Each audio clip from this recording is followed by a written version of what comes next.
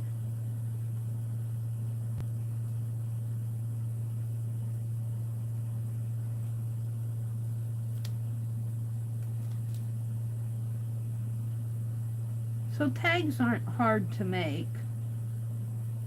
And they're fun because I think boho is really fun because it's so eclectic.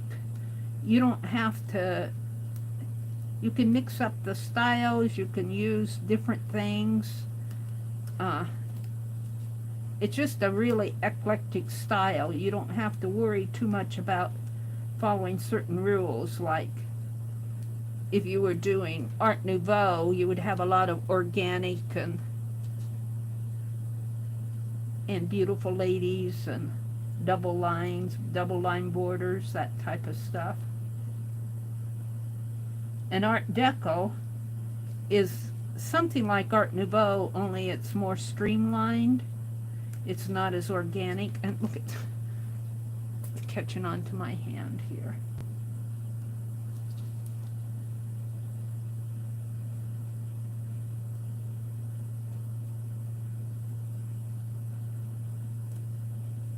Well, I can't seem to, it looks like I'm pulling, let's go at it this way. I think when it's warm in here, it's harder to get these release papers off. And of course I had to put 6 or 7 on them. 1, 2, 3, 4, 5. The tape doesn't want to come off of the release paper. Come on. There we go.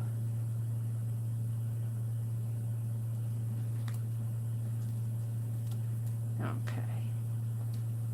That's enough on there for it to stick down. And we want it to go right in here. And it's not going to be a pocket or anything. It's just going to be right on the piece.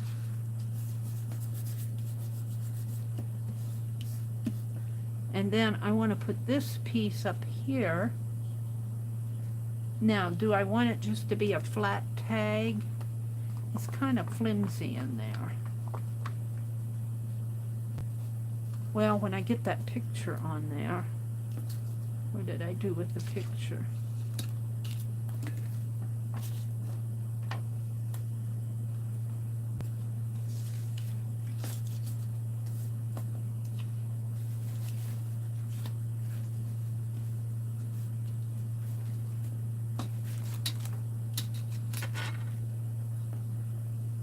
This one I thought I was going to use for a paper doll. Come on, I had her out here.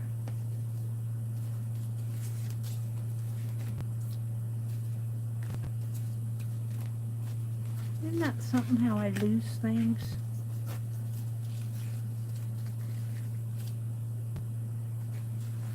Is it in here yet?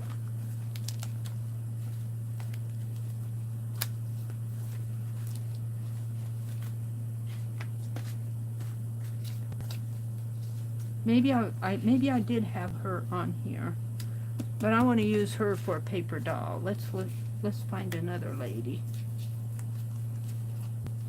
She sent lots of pictures. I like her there, and she kind of carries the beading down. Now, what would be fun on here is just to put a little watercolor on this, just a teeny bit. Let's go ahead and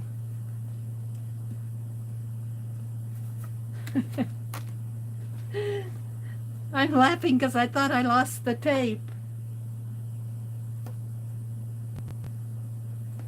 Sharon says, I want to do a boho journal, but not sure I understand it. Well, you know, boho is kind of an eclectic, like beads and different fabrics, and you can almost do a whole mixture of things and call it boho. It's not really gypsy, but it reminds you of gypsy. Now look at her. She doesn't have a lot of beads or anything. But she has this style, kind of well, just the way she drapes that piece of fabric over her hips. She's got a long dress there. She's got kind of a feathery background. I don't know, that could be a tree behind the wall. I'm not sure what's going on behind her. But it's kind of eclectic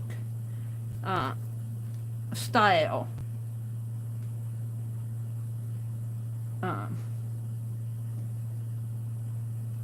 You just can kind of jazz it up.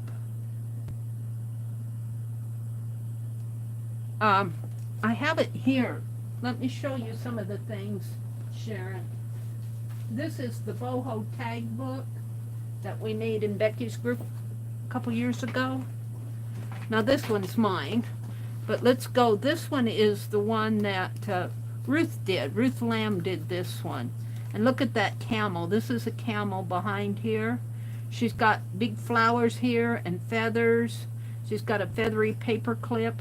And that camel has sort of a pretty ornamental cover on its back and collar.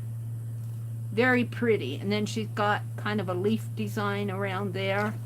And then when you flip to the back, we had a tag on a tag. We were supposed to do another tag. And she wrote on the back here, and here's the tag that she put in. So you can do a lot of things with boho. A lot of, I think, oranges and greens and golds, and you see a green, a teal, and orange kind of theme, but here you see browns for those of us who aren't so orange and green. Peacock feathers. Here's stenciled designs, or stenciled look like they painted doilies with metallic paint. I said stencil, but I meant metallic. Lacy stuff there. Lace hanging off of the end here. And look at this. Right here. Isn't this beautiful? She painted a peacock. That portrait of a peacock. And then she colored this lace down here. And then this one goes off of the dot theme. Rose McGinnis did this one. I think her name is McGinnis. Rose did this one. She used that dot like what you see. What's her name? Oh, slips my... There's a lady who does all these dots. Slips my... she's well known out there. Dot art. And here's one, another one. This one I think Carhart did. This is Carhart's. She was in that swap. Got a peacock feather there. Kind of coming out this way. Very boho. Oranges and greens and the trims. So I call it an eclectic style because almost anything goes. And it still looks boho. This one was done by Peg Robinson. Got all those feathers in here, a real pretty bling going on in there. Roses and pleated trim here. And then she stuck extras in the back there. This was a fun swap to be in. I put it on a book ring, and then I hung all this other. This top one is mine. I got some beaded stuff on here. Necklaces and trims. And this was a flower, like what Janet Baum did. Janet Baum did these kind of flowers with the leaves there. And then I mounted it on another flower, and I put this big blue, this was a red hat, and I painted it blue. And here I got some beads that were I made them out of wax paper. About the only paper beads I've ever made. And then on the back I had some cut work that I painted and made a pocket. And have tea box, or not a tea box, a Kleenex box tag there that I stenciled. And then I stuck my little stamp of Penelope in there. I'm going to redesign Penelope now that she's got a new outfit. I just haven't got to it. So this is kind of boho here. This really turned out nice, I think. So I see boho as being, like what I said, a very eclectic style. A lot of oranges and greens and trims and I'm thinking I'm going to take a little bit of watercolor and maybe just not a whole lot, just enough to. Let's get out a watercolor here if I can reach them. I cleaned this desk off and it's all it's all messed up again. Yeah, I think these are the ones I just bought. I haven't used them yet. I found them on sale, so. And I'll use this little brush that they sent. And I just want a touch of red and a touch of white. And I've got some clean water here, but I'm just going to wet my brush, and I just want a touch here. I'll put some white on there if I can. You can't see it? I can hardly see it. But I know it's on my brush, and then I'm going to take a little bit of red. And that's way more than I need. And I tend, when I'm doing watercolor, I tend to leave my color in the tray, because on a surface that's not porous, you can reactivate that a month from now. So all I want to do is take this pinkish color and maybe just kind of see if I can't get it off on this photo and give her a little color. Just for the fun of it. Let's color her cheeks. Tint, photo tinting. They do it with watercolor, and they'll do it with pastel. Especially in the old days when they didn't have color photography. Just give her a little color here to make her look alive, like she's a real person. I guess I did use all of that, didn't I? That's all I need. I don't even know if you guys can see it. Hold it up here to the camera. I'm waiting for my tablet to catch up. I'm still painting. Come on, I'm on the red dot. Whoops, let's get it to where the camera is. I can't see where I'm going here. Let me stand up. I can see when I stand up. Here. See, she was black and white, and I just added some tints. Just colored her just slightly. Don't have to make a lot of color on there. I'm going to wash out my brush and set this aside. Ooh, it's warm in here. So I was on the way to, let's see. Shannon says, my daughter calls it Indian friendship. Wait, I'm losing it here. Indian friendship bracelet stuff. It's my style, how I dress in art. Rhonda says, Sharon, you should look at Rosemary's channel. She did a boho journal. Yeah, go watch Rosemary. But even just Google it.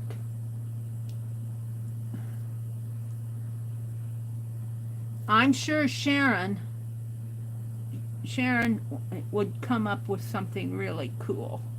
Knowing Sharon. Now I'm going to save this for a paper doll. And this I'm going to put on here, but I'm wanting a piece of dark behind that. Maybe just a really thin border. So let's measure this. This is, can't see, cannot see with this metal ruler, the light shines off of it. This is 2 1/8 by 3. Well, almost 2 and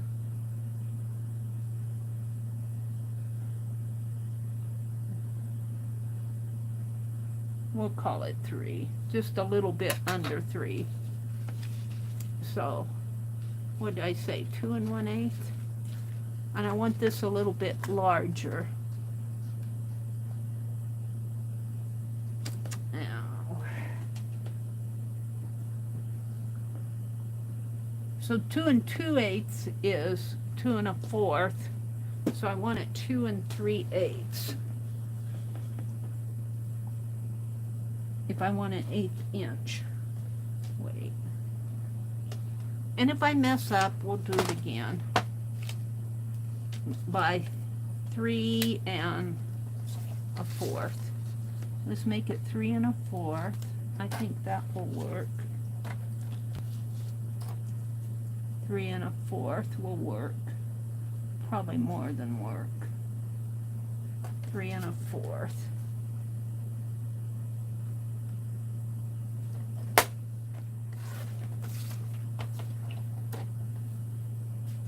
And I think I said 2 3/8. Let's see how much that is. There's an 1/8, 2/8, 3/8.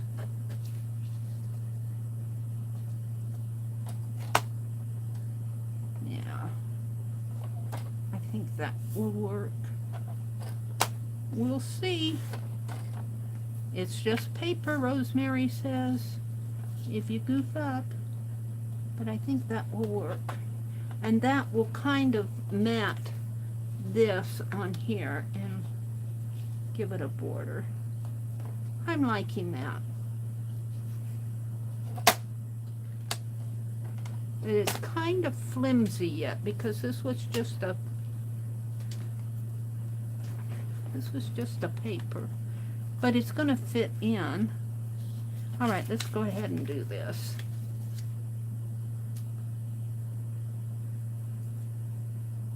I don't want to spend all night on this, but I do enjoy working in, and to be honest with you, the times that I work in these journals are the times that I stream. I don't come in here, well, maybe in the winter time, but my art is done mostly in front of you guys. I just don't get in here otherwise. I'm trying to clean up the room. And I'm slowly getting there.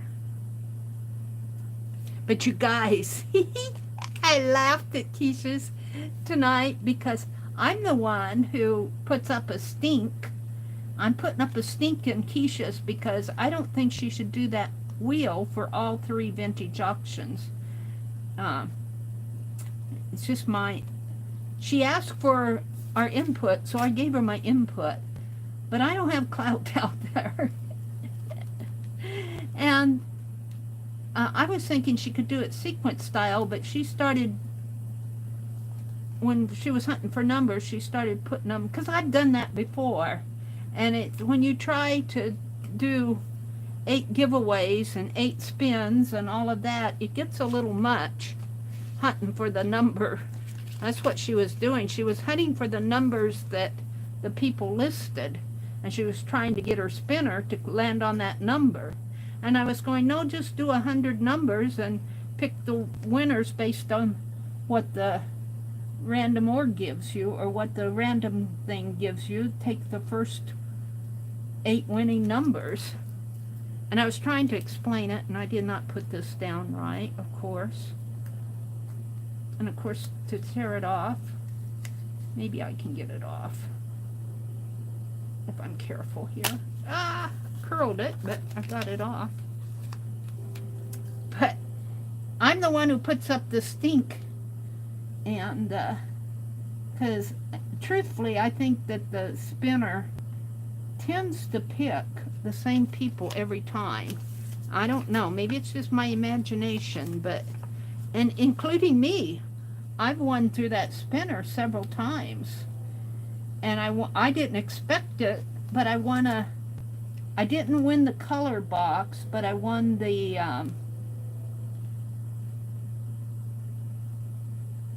nature box, and I reached my tier 4, which are punches, which I deserve that one. But I also won the vintage, and she only had 8 of them, and there were what, about 20 people, a little more than 20 who wanted one. And I told her that when she does these vintage giveaways, the people, like if she had 8 boxes and 20 people wanted them, that means 12 people didn't get one.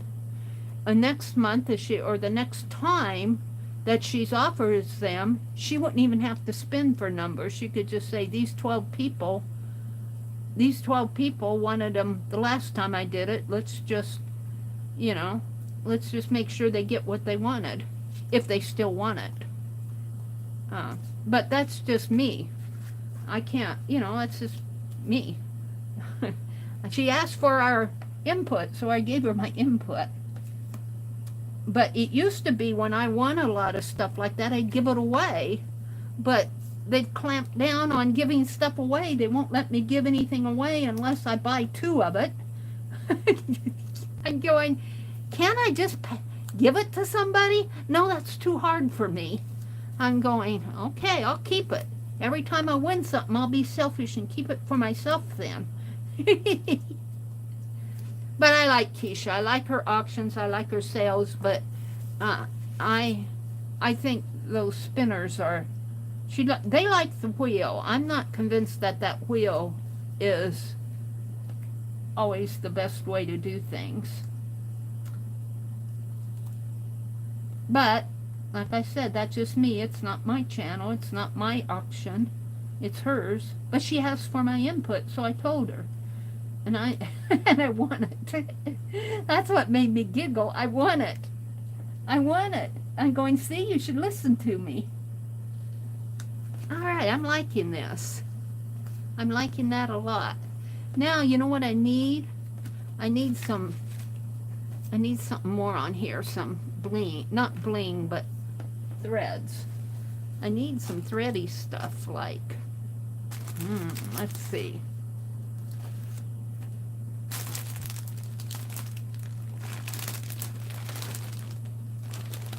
Something like this, just hanging down. Something like that. Oh, I should have put that under my tape there.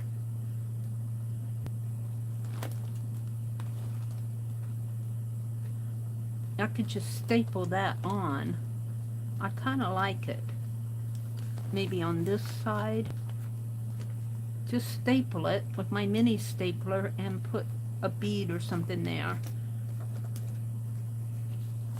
Yep, I think that's what I'll do.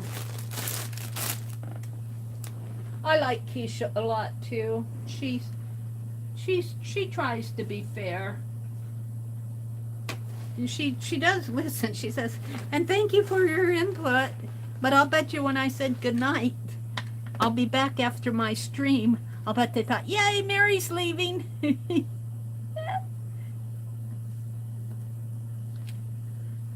I tend to, when you ask me what I think, I tend to let you know, and then, they weren't understanding me.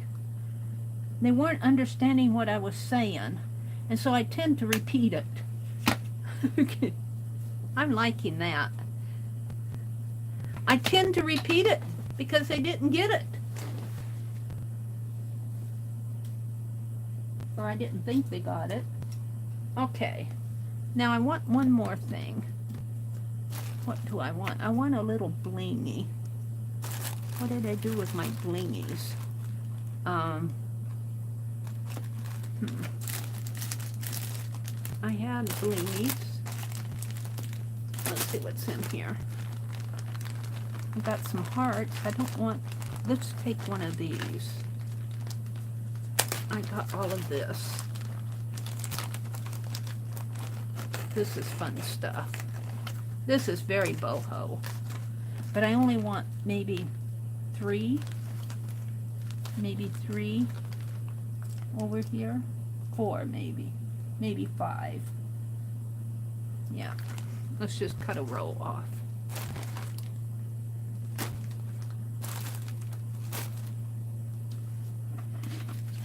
So I tend to put my foot in my mouth a lot. But I'm leaving them to their play tonight. I'm going to come in here and do my art journaling. What's going on in chat? Amber's here. Hi, Amber. Amber's the one who told me about, was that you, Amber, who told me about Rosemary's field notes, her nature journal she's doing? She said it's really cool. I still want one there. I wonder if I take one off of here and put there. And the page would still have an odd number on there. Let's put 1 here and 4 there. It's missing 1. I kind of like it like that, though. And I think I'll call this tag done. And we're going to put that on with glossy accent. So it's fun to do these. Rhonda says, Amber. Nothing. Keisha asked for opinions on running a contest, and Meri gave her their opinion. And Meri's idea was vetoed. Well, I'm not sure it was completely vetoed because I sent Keisha a, well, they might have vetoed it after I left.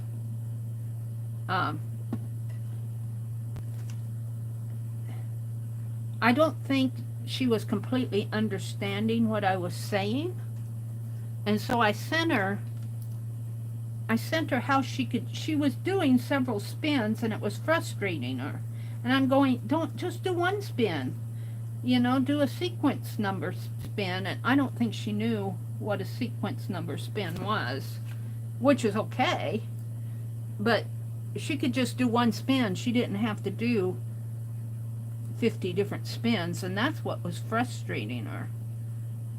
And she wasn't hearing because she wasn't following chat, which is, you know, I understand that too.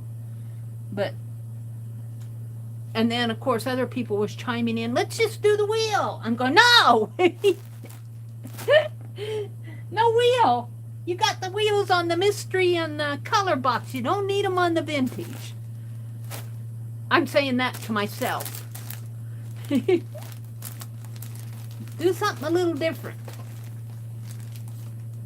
So we'll see. But I do tend to get talked down when I give ideas of what I think you should do it. It just seems like everybody finds a reason why it won't work. And I'm going, well, you're doing that on the others anyway. When you do a spin on the wheel, you have to spin, you know, if you have 8 boxes, you have to spin at least 8 times. And this way you would only have to spin once. But they like to watch that wheel go round. It's okay if they can get dizzy on the wheel, watch it, rather than just get a whole list of numbers. I don't know. But I really don't think she was following what I was saying because, you know, she was just trying to do how she thought it should be done, and it wasn't what I had suggested. All right, I'm good with that. I like Keisha, you know, it certainly isn't going to bother me how I'll just play along, and when I win, I'll just keep it for myself, very selfishly. She won't let me give them away anymore without buying 2 of them. I can't afford to buy 2 of them because I have Kaboodles to buy. All right, we're going to make a paper doll. So we're going to fussy cut this lady. And she's going to become a paper doll. And I don't know if I'm going to make her a paper doll or not. we really only need one paper doll per Kaboodle.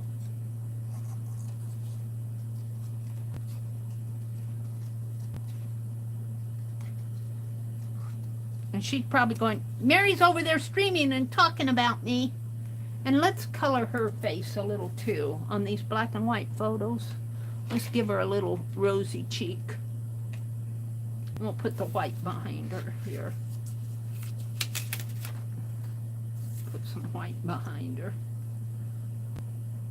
And let's do some more white. I love that they put white on these Winsor & Newton. A lot of watercolor palettes will not give you a white. Some artists don't think white is a valid color for watercolor. I'm going, but how do you make pink if you don't have white? You just have to dilute your red.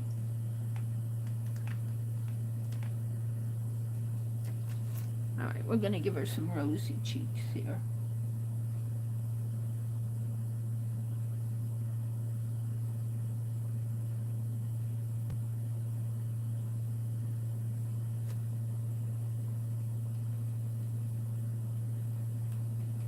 Some rosy body down in here.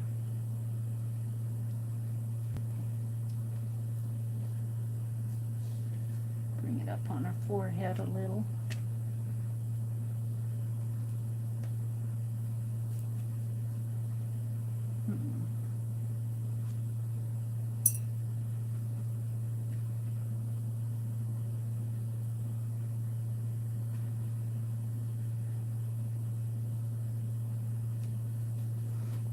I'm good with that. Don't need a whole lot on there, and I'm not even sure you guys can see the difference. Alright, so what we're going to do, let's look at a couple of these boho ladies to figure out what they're going to wear. See how she's all beaded up here? They've got these long drapey outfits like this. This is very boho-ish. She's got a very draped, and see they wear that scarf around their hips and then tie it. That's how she over here is. They've got that scarf tied around their hips. I think I'll do that with her. And then they just tie it in front. And look, she's got that feather too. She's got that same feather that this lady has. I didn't know. I mean, it looks like it might be a purse or a fan or something. Let's save her out. And here, I think this is the same lady as over here because it has that same. And this must be a big feather fan. A feathery fan. This looks like the same outfit. This is the same lady. I love these. Look how she's all beaded up in there. Big old hat with the beads on there. Here's that same lady. It looks like the same outfit. Same outfit here. So I need a body. I need a body. Look at that one. I don't know if you guys are seeing these or not. She's very elegant.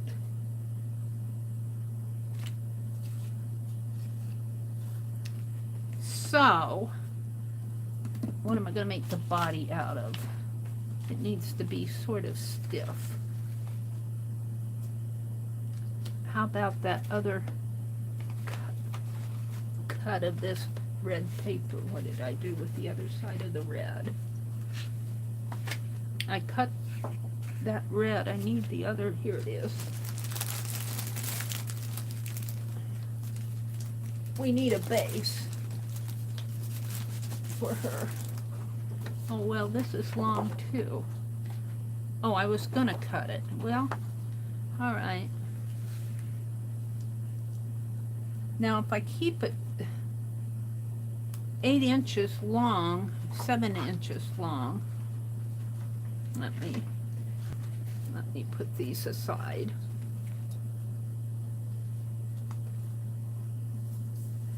And let me get my trimmer. 7 inches. Of course, I got to move this out. That's gonna fit on there. 7 inches. I think I'll have about 4 inches, which will work. 7 inches here, about approximately. And this I'm going to save for the canvas. All right. So we're going to give her a body here. And she's already got, and we could actually bring her head up a little, but I need her to fit. I need her to fit in here, so I don't want to make it too big. She needs to fit in a pocket. Or I could put her on the back and let her. Okay, so we're just going to make this how I want it. But I'm going to cut this down a little. Now turn this around. Meri's thinking how she wants to do this. So if I have her here, maybe about, that's 2.5. That's more than enough. 2.5.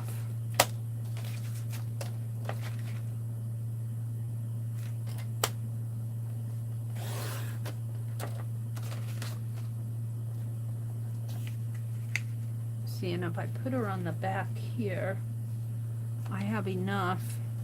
She's going to be too short this way.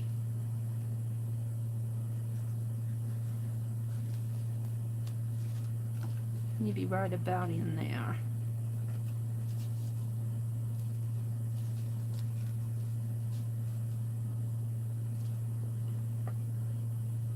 About 2 inches down. And we're going to design a body around her.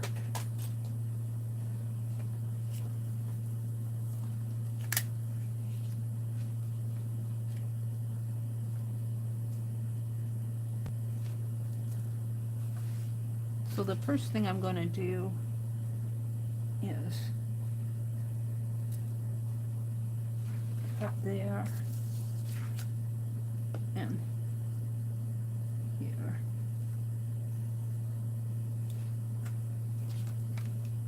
And you can't see.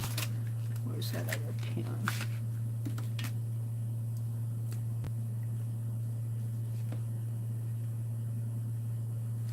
Let's mark it again.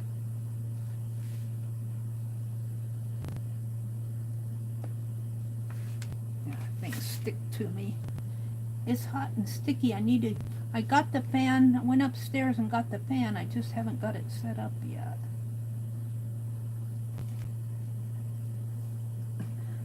Paper sticking to my hands on both sides of them.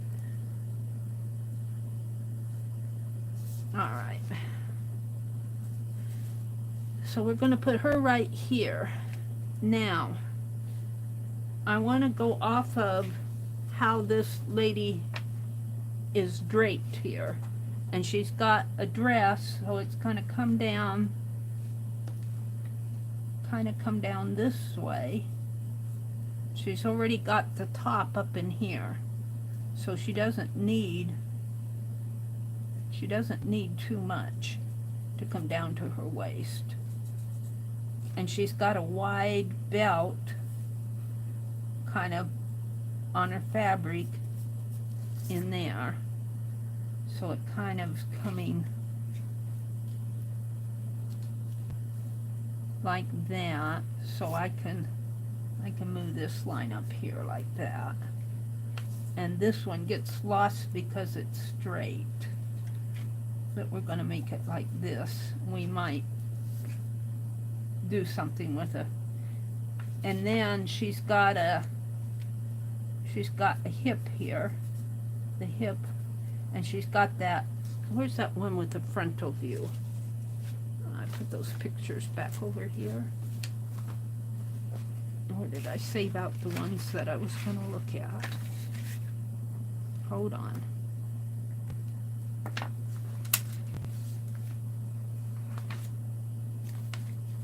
These aren't the ones I saved out. What did I do with them? Did I put them back? See, I get too much stuff on my desk. I saved those photos out.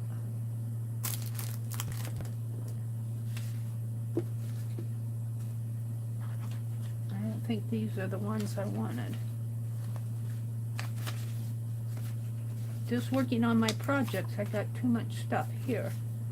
There's one. See how her dress, they have this scarf tied around, and that's what I want to do. So she's got a kind of a belt area. Let's give her a, and it's okay, this is going to be all covered up. I'm just kind of designing it here.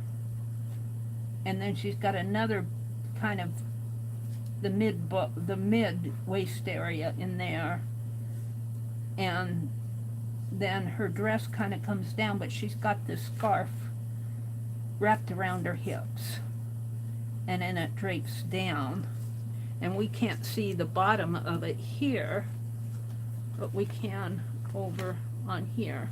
We can see those drapes.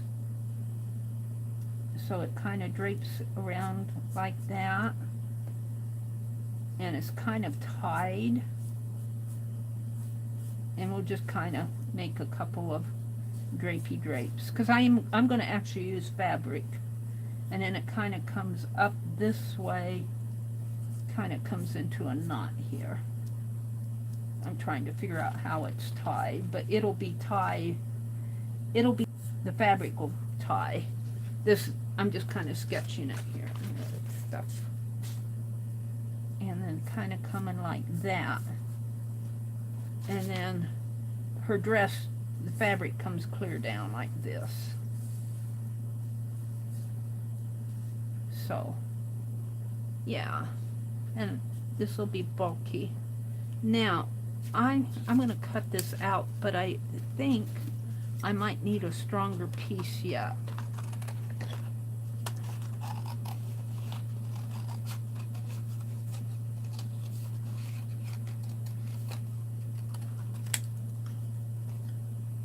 And this was where her hair went.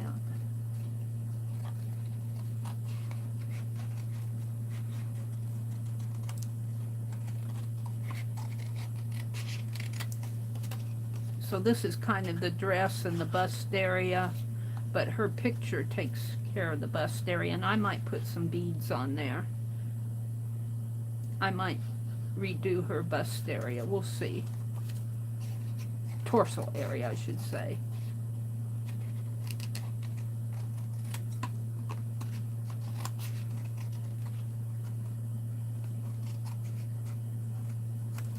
Alright, something like that. And then this comes right in there. So I'll have to make this fit this. And now let's see how tall that is. I'm thinking here, this is going to go on the back. And I'll probably have it in a pocket or something where you can pick it up. But I think this is too flimsy.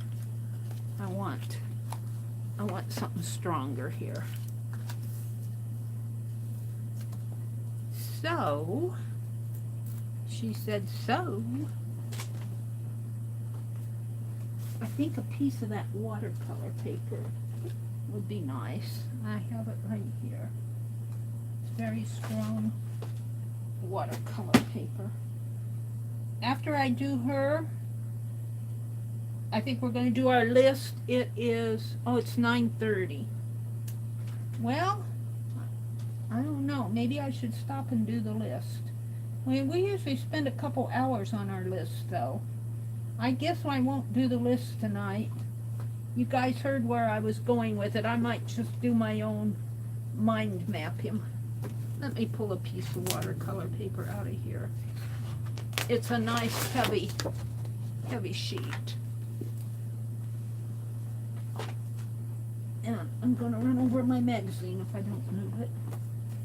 I guess we won't do the list tonight. If you thought of something, if you were here earlier when I was talking about it and you thought of something, send it to me.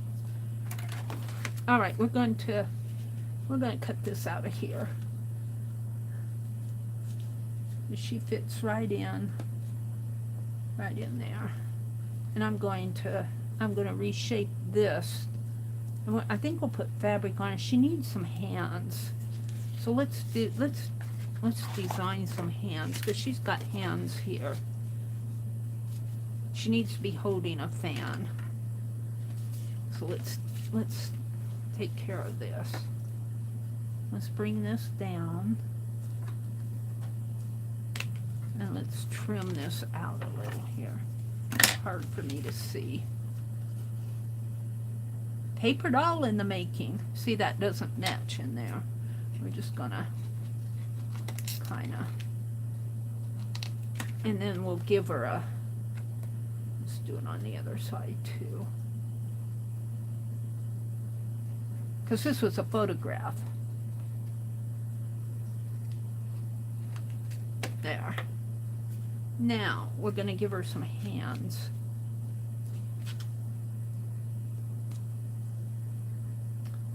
Let's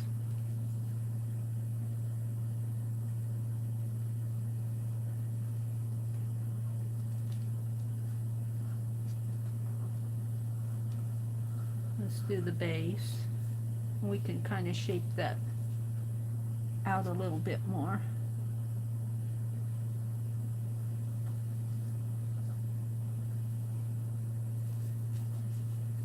Like that.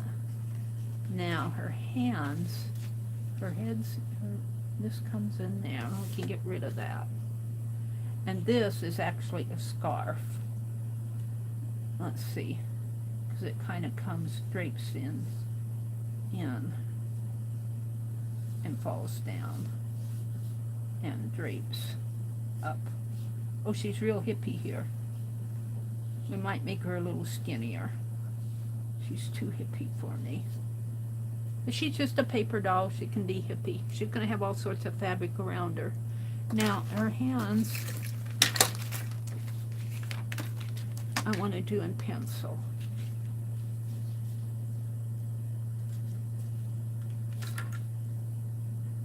We want her hand resting on her hip here. Something like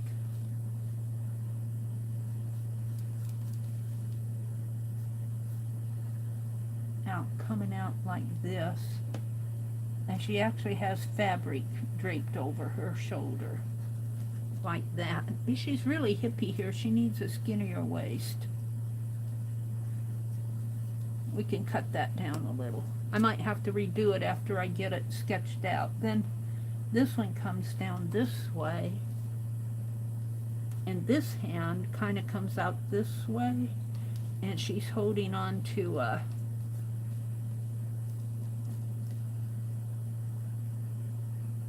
has her hand coming this way, and kind of drapey fabric there.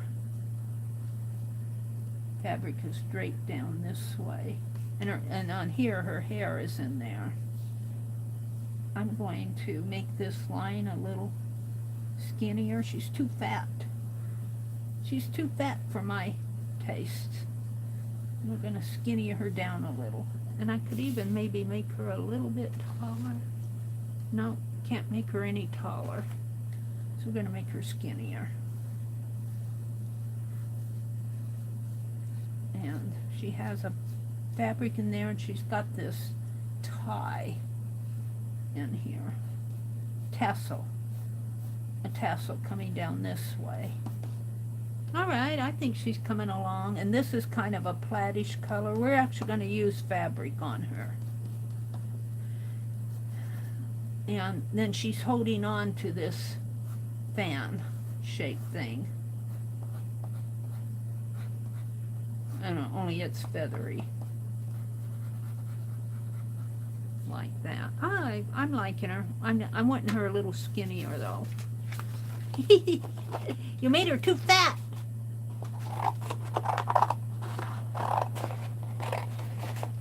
I'm going to try to skinny her down a little.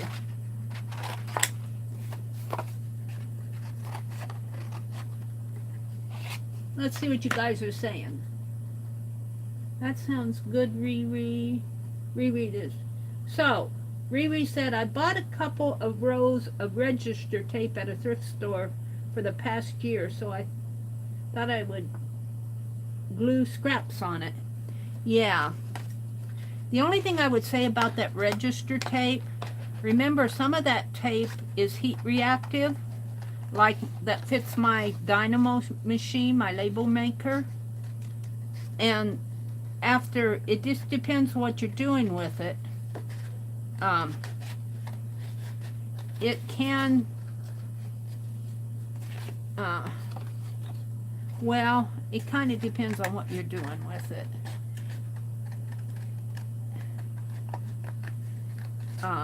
Just remember that it's heat reactive. When they print, you know how that your printing fades when you have a cash register receipt, your printing fades. Just be cautious how you use it. That's what I want to say. You might not get exactly what you were intending. And I guess it would just have to happen to you. Alright. So I want her hip skinnier. The fan is actually going to fall in there. But I'm going to cut her hips a little skinnier in here.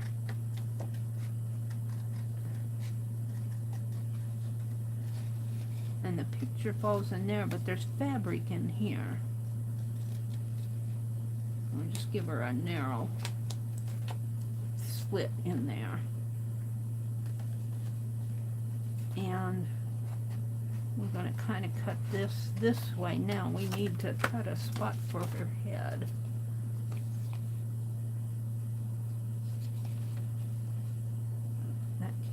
That came way down. Let's draw a line around that. I need to sharpen my pencil.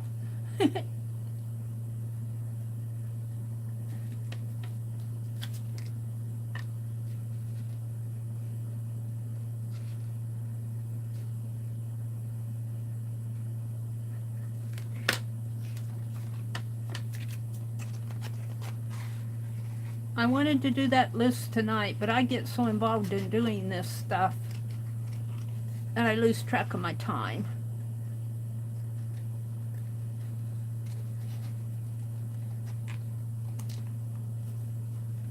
And we're going to represent the fan here, but I may not keep this piece. There. Alright, she looks kind of boho, doesn't she? Now, let's put this aside for a minute. Now we're going to represent all of this with fabric, and she's going to come right in here. And let's see, some of these pictures, they have these big headdresses on. I have some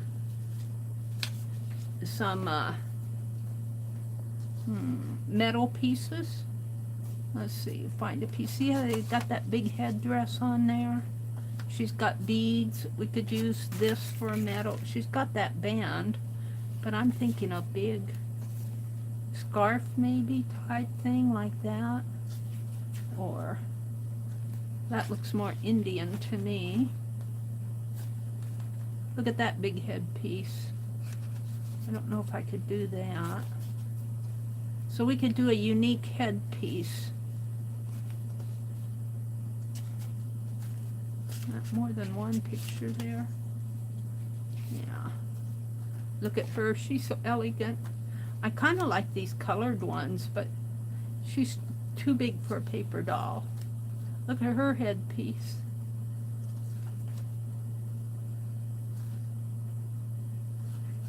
Or we could just put a scarf on her head. All right. So I'm thinking headpiece and fan and scarf and dress. And I think she's stronger. So do I want to put her on here now?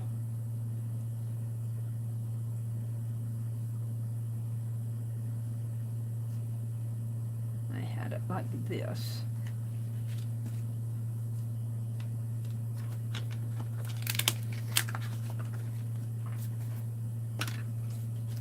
I think I'll go ahead and put my photo down, and then we'll dress her up. I think that's what I'll do. And I'm going to use a glue stick.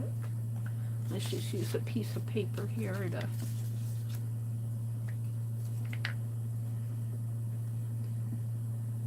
She'll start taking shape when I get all the fabric on her.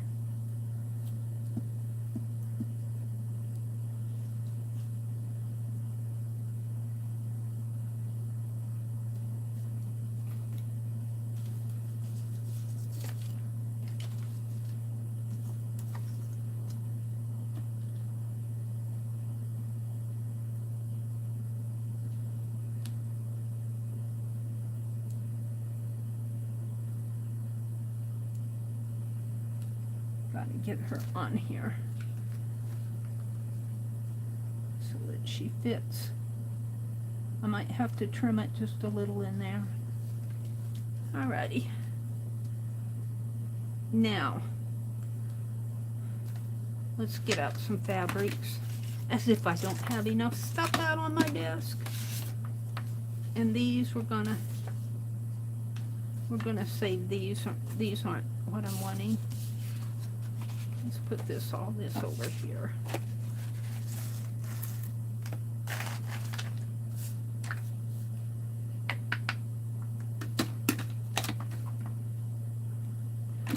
That tap, tap, tap was, where's my glue stick?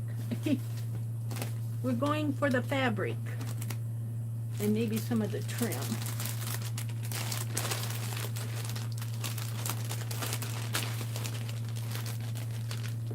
See, I have these, let me get them out.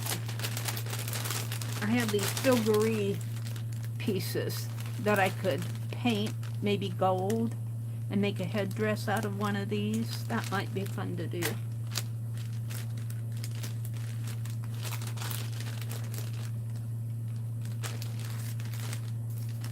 Here's some more gold. Some of that gold deli paper. Alrighty, let's see what I want to use. Not this.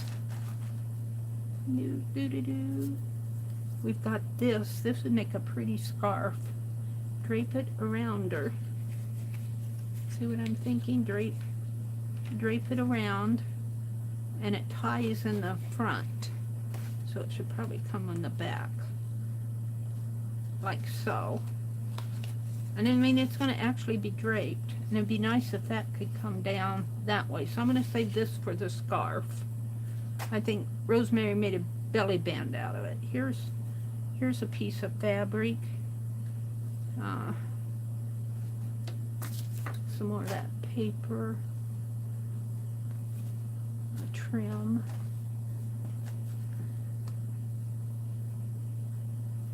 Ooh, this might be nice for the dress, and the scarf would even go good with that. So I have to be able to shape that dress on her so that it looks halfway decent. I kind of liking that. Have this kind of come in front. And then there's a scarf on her shoulders, but let's pull, if I pull that up, maybe if I put it this way, right in the center is what I want, right there. So that's a possibility. Let's save that out. And then I have this, which would be pretty too.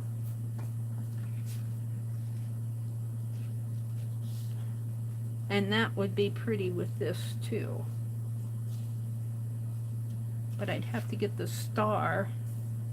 I want the star on there, so I'd have to do it right up in here. So that's a possibility. And I have that. And this sheer. And this is pretty.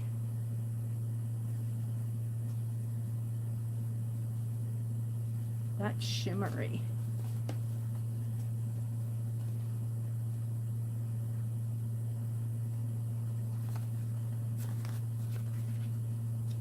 And that scarf could go very nice with that. So I think it's between this and this, and I think this one's winning out. Because I have to hunt for the design too much on this. And I'm going to save that out. I might save...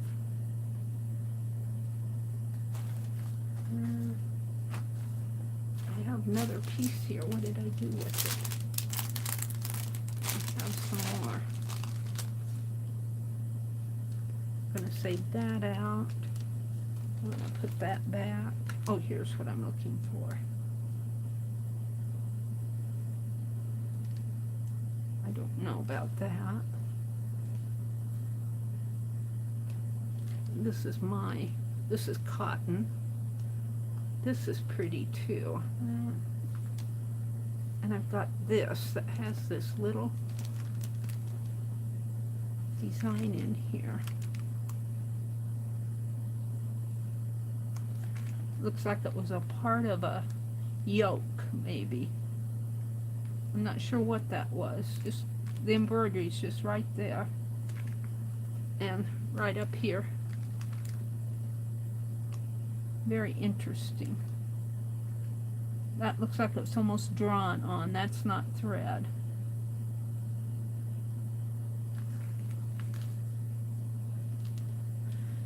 And this is pretty. I'm not going to use this. It would look nice, but I don't want to mess it up. So, I think I'm going to proceed with this and see what happens. Let's get these fabrics off of my desk. Mary's muttering to herself. I hope you guys can hear me. I get into my zone here. I'm going to cut. Let's mark it on the back. Oh, is this the front? What's the front and the back? I think this is the back here, and this is the front. I almost like the back better. The back has a lot of silky satin threads where they're carrying the threads. And the front, of course, is all stitched down real nice. I almost like the shimmer on the front, on the threads on the back. Lady, you put your dress on inside out, but you like it better on the inside than you do the back. Don't judge. Don't judge me. I go by what I see. I really do like it better on the back than because it's so shimmery. I don't know if you guys can see the shimmer. The threads that are being carried across here from, like almost like a satin stitch. And on here, they're shimmery, but they're more stitched down. I suppose I better do it right side up. So that means I draw it on the back. So I'm going to put her face down. And we're just going to draw out her body at first. And I'm going to cut her out.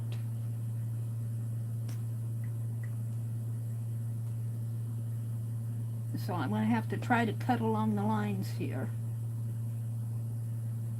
Oops.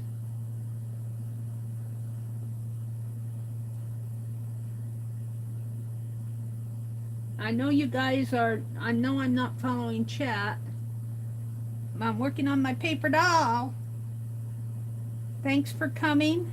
If I missed saying hello to anybody, as Barb said in her stream today, if I miss saying hello to you, please know that you're welcome in here. And, you know, we get to working on our art, and when I do, I lose all track of time. Art takes me away. Art takes me away. All right, I'm going to leave this for her hand. And let's see what I have here. And this kind of comes up to her. I suppose I'll cover the whole thing, or at least cut it off, the whole head area, but not her hands. Her other hand comes in here off of her hip. All right. Whoops, I didn't draw her other hand here. Let me put this back on here.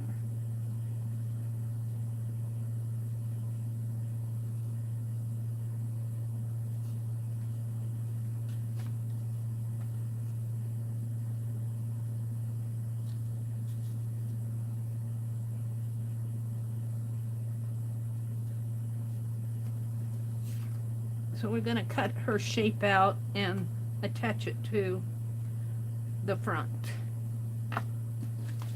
I'm going to try to do it with these scissors.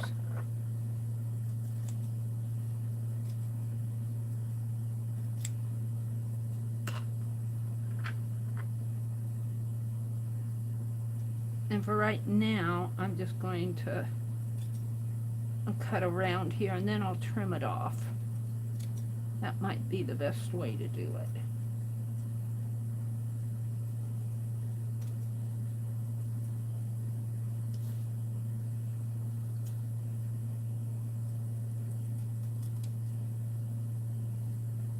Rosemary says you're cutting that beautiful fabric, Mary. I know, but she's going to be beautiful. She's going to be beautiful here. Now this will be trimmed off. I'm going to put her dress on her. Well, we need to take this off. I glued it down. We need to take her head off. We need to take her head off her body. I have to tell you, I don't make paper dolls all the time, so I'm just winging it how I'm making it. That's okay. It's all right. It's got a little gunk on the back. Because we're going to put this on here. Like this. Now this is her hand in here. I'll probably trim that off. And this comes right out. I'm going to trim. I'm going to trim all this excess off. We're going to put it right down in here. Right down in there. Like that. And then I'll trim all that excess off. So she'll just be a shape, and then I'm going to take this scarf and wrap it around. We could do a shape on the back too. I'll have to decide what I want to do on the back. We're going to do the front first.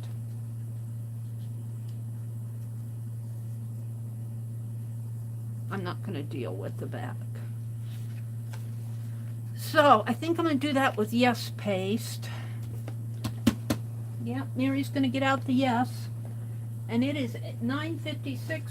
I try to leave at 10 o'clock, but I'm into doing this doll. I want to get her done.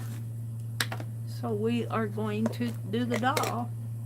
I'm like what Becky said. Becky said she did more than one stream this week because she went out to Pinterest and she got all these great ideas of things she wants to do. And that's like Meri. I think, oh, I can go until 10 o'clock, and before you know it, I have all sorts of things that I want to do. Like, I'd like to have done that list tonight. There's no way I can get a list done tonight. I'm going to use that as a base for my glue here. So we are going to glue this. We're going to glue the back of her onto here like this. So we're gonna have to glue the front of her where I have all my drawing, but that's why I said don't worry about how sloppy it gets. And you know, I honestly think, no, I'm gonna leave it. I'm gonna put glue on the whole thing except for the fan.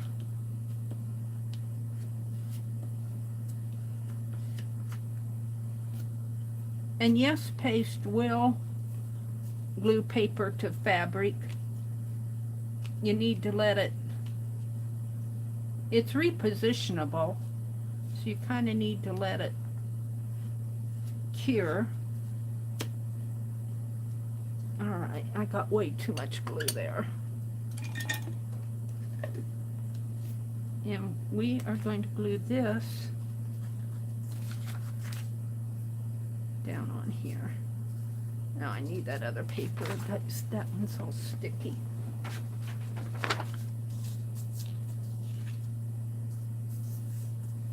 So we're going to glue her right down. Put her hip on the hip line there. Right down in there. And she doesn't look like much here, but just wait till I get her trimmed out and the scarf on her and her head on her. She's got to have a dress. That's what this is all about, is her dress.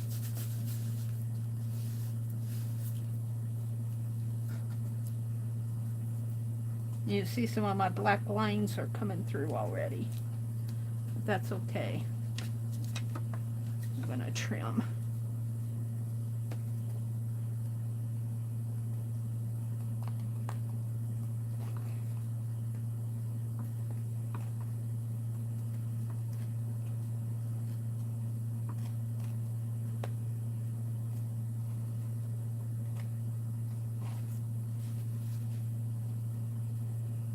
And this is part of her hand. I didn't glue her hand. Now I'm wondering about this fabric now that I've cut it.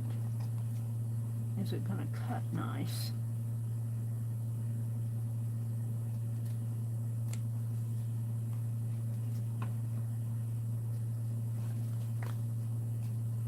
Yeah, I guess it is.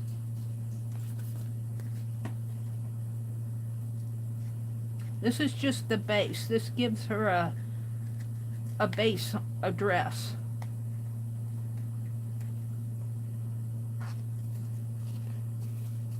This gives her some clothes. And her head will come back up over here. Now I can kind of see where I put the scarf in there. And let's cut this off a little more. This is that fan that she's holding.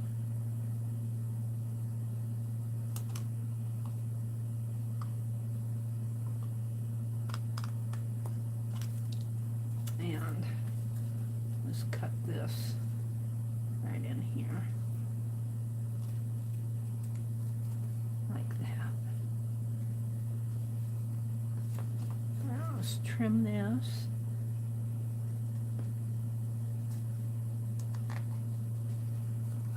Is this all I've done tonight? Was the boho? I made the tag. We talked about the society. Oh, I talked about the magazine, the art journaling magazine. Seems like time just flies by when I art. I look up and it's already time to leave. I'm going, I just got started. I just got started. I need to trim that a little more.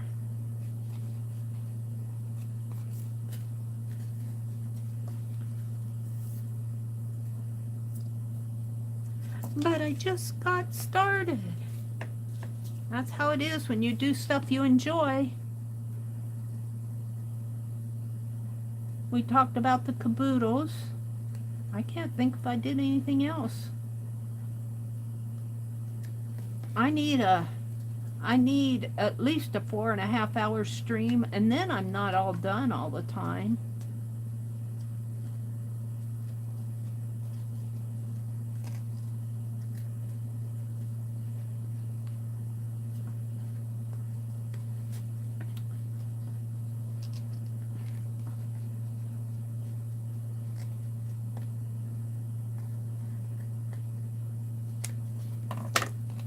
Alright, now her other hand is over in here, so, and it's kind of gets draped.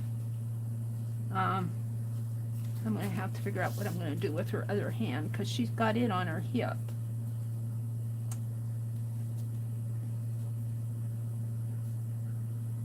And she's got a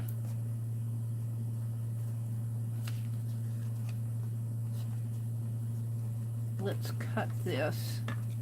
I don't know if I can do it with these scissors. I don't know if these would be good to cut it with or not.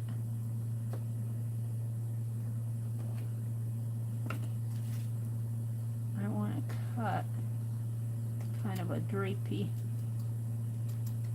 that goes over her arm like that. And then this, she's got her arm is resting on her hip here. So it kind of comes like so, and then out like that, and like that. And then this piece comes out. There we go. Now, she's got a belt going around here. So I need to shape up her waist a little. And I'm going to have to do that with the scissors.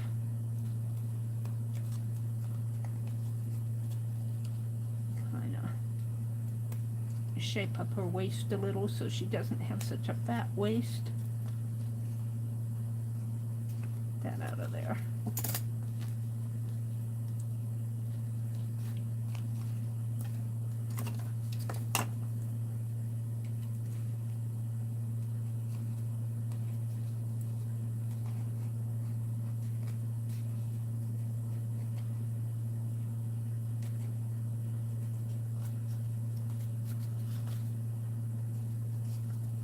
I'm liking it, but it's starting to shred on me.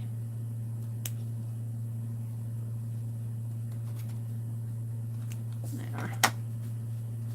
It could be a little more curvier. It's curvier on this side.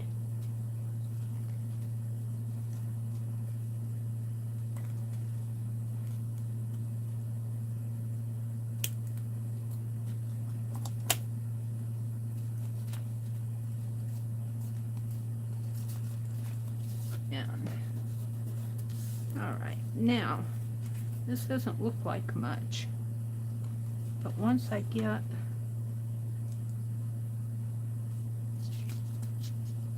hopefully this is long enough, I'm going to put this over her waist, come in this way, and come in that way, and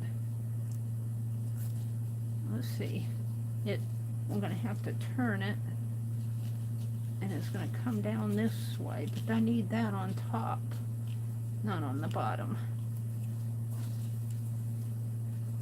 And maybe that could even come up a little. And this could probably be a little bit thinner fabric, and I want that design to show in the front. So I don't want this fabric to be so bulky. That's what's happening here. Let's thin this down a little, if I can. And it's got 3 really pretty embroideries on it. Oh, Mary, we're going to see how I mess this up. I know what I'm thinking.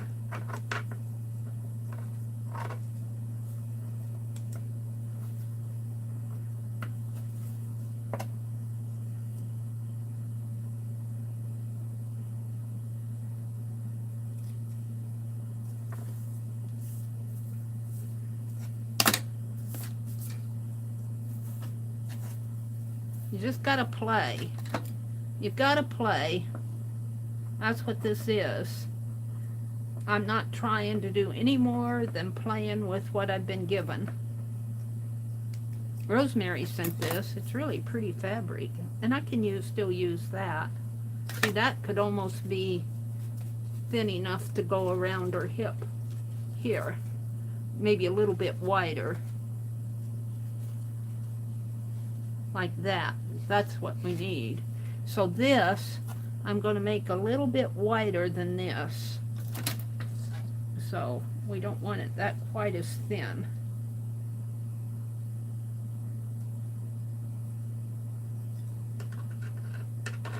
But we didn't want it that wide either.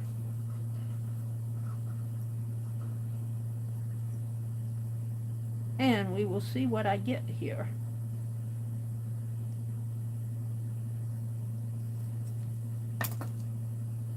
Save that. Save that.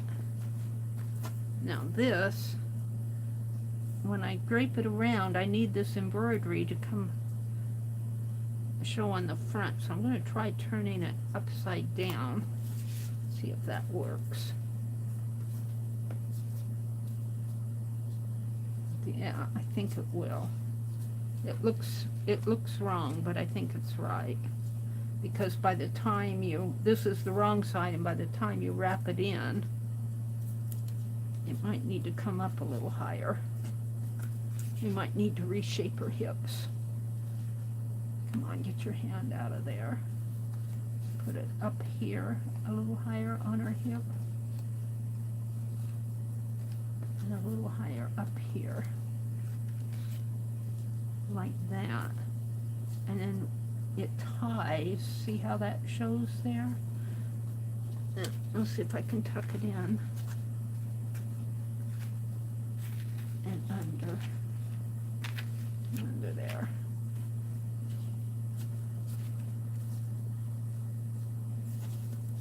And it needs to widen out here and tie there.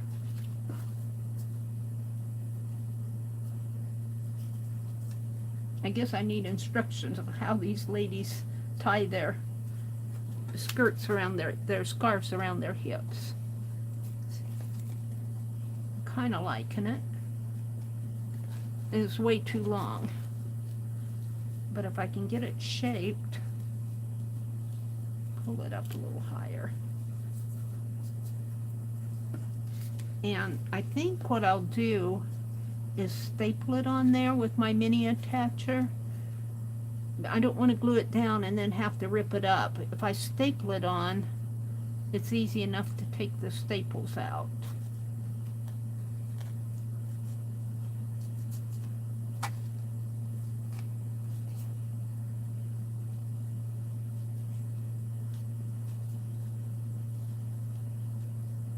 I'm going to staple it on the underneath here first. But I want to make sure I get it high enough. Alright, let's try this. I can always remove the staple if it doesn't work. And that kind of holds it down for me. Now I can kind of thin out her hips a little. Here, make her hips just a little thinner there. And let's move this over. And let's thin her hip out over here too.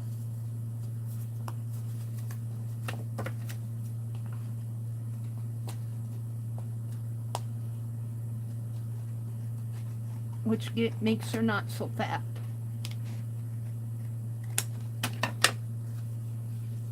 Yeah, I'm liking that. Now I hate to cut that. Let's staple this down because it's gonna plop up on me.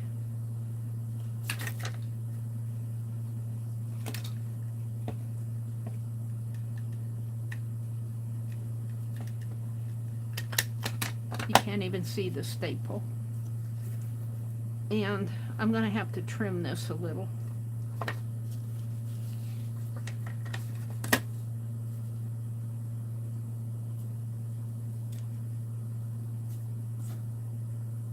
This is like designing a dress on the mannequin.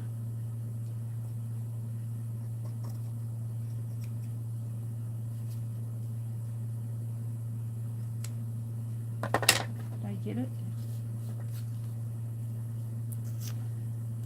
And let's trim this off. A little, let's make it slant.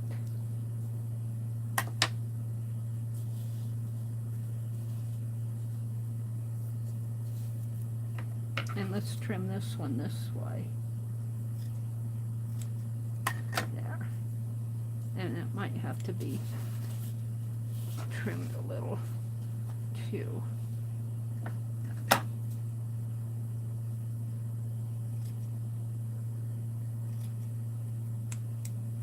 There. Okay, I'm kind of liking that. So remember, her head's gonna go up here. I think I'm going to have to do something with her lip. It looks like she's got a milk mustache there. I'm liking this. Now, I don't think I like...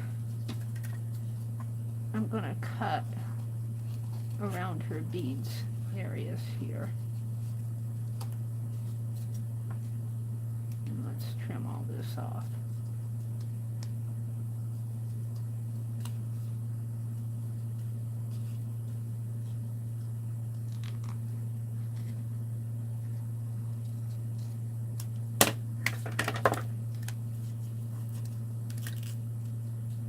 Comes up in here.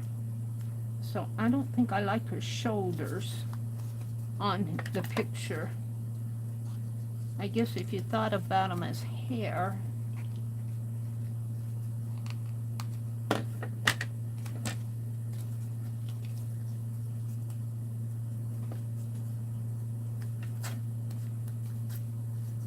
this didn't get all the way glued down there. But we're going to put a belt. So we are going to thin this out a little bit more in here. She's awful fat in the waist and the, so let's thin this out a little. Where's my little scissors? Thin it out a little there. And a little here.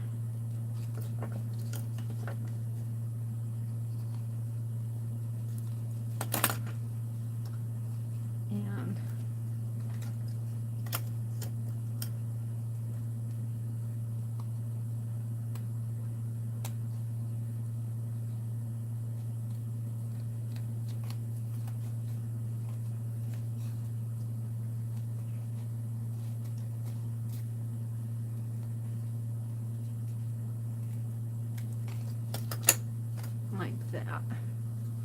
Fix that area.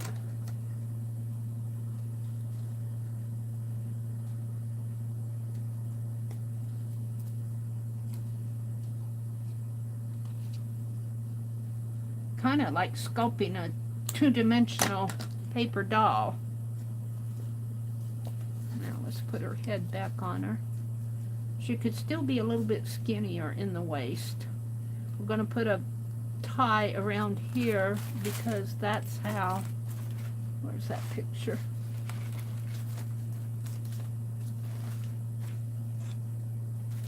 Cover things up. I don't know what I did with the picture I was using.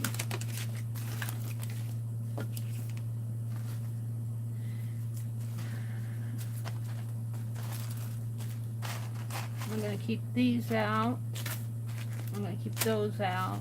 I'm going to start putting some of this stuff back.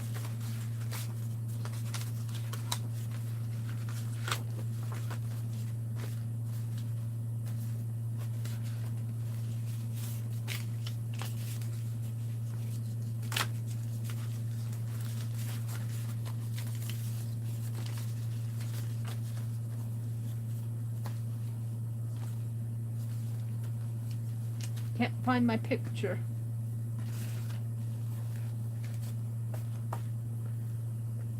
Is it here?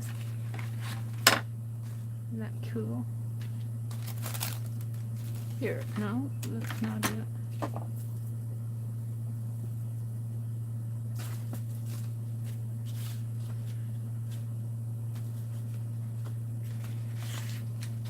I'm going to put some of this stuff back. It's getting in my way.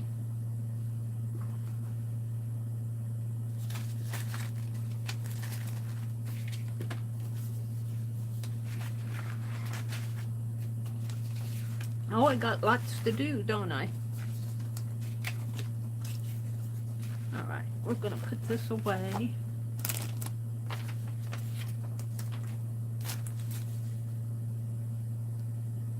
We got fabric and beautiful fabric.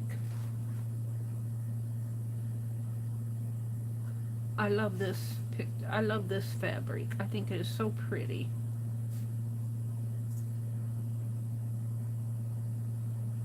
It goes on like that.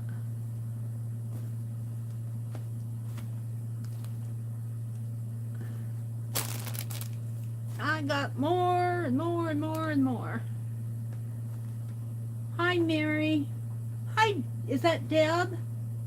Left the cell to come say hi.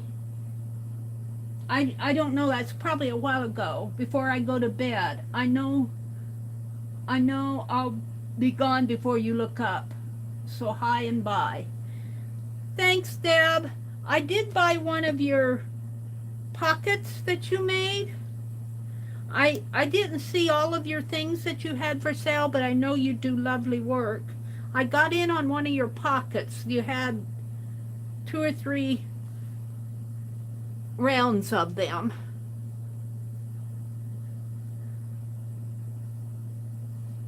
Deb Farrell does beautiful work.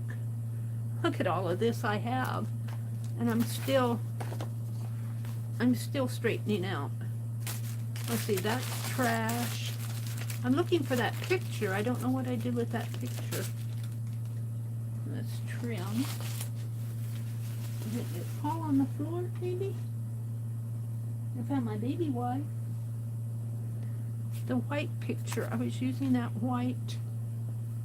I think I'm done with this. We're not done with the maroon stuff. We're still going to use these photos, maybe.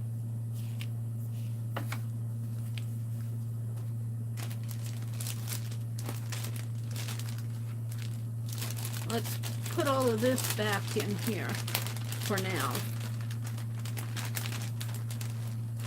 Get it off my desk. I have more room to work.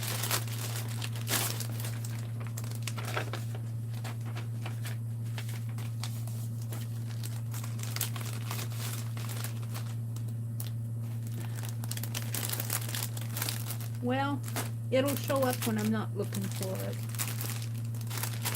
But that helped.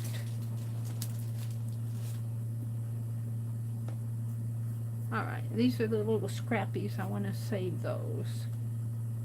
Little scrappies come in handy sometimes. And this is the filigree pieces. I might be able to make a hat. I almost bought some feathers at the dollar store. At Dollar General, not Dollar Tree. And then I said, no, I'll make my feathers. Alright, I don't know what I did with that picture I was using. We don't want to drop these. These are the other pictures. We're still going to... Oh, here she is, right here. I was wanting to show you the belt. That's what we're going to do next, is the belt. So I need a cord. And I do think just that red crochet thread would be enough. And maybe a little mini tassel. But I think I can thin out her waist just a little bit more. She's kind of my inspiration here. Only I used a different color of scarf. And I might drape, I don't know about draping, another piece around her shoulders, another scarf around her shoulders here. We could do a drape around her shoulders. You have to drape from the back.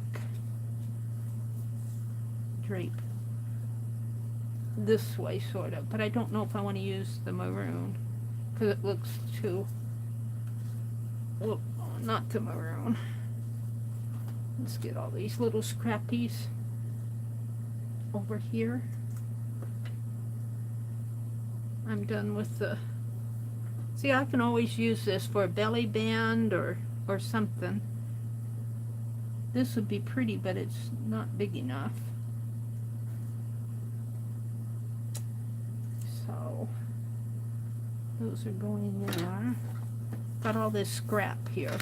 Let me move the scrap.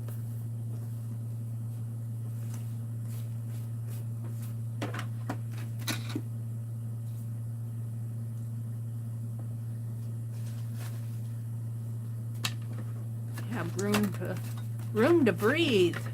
I can't breathe with all this around here. All right, so I want to thin out her waist a little more because I'm going to tie that scarf, that rope around her.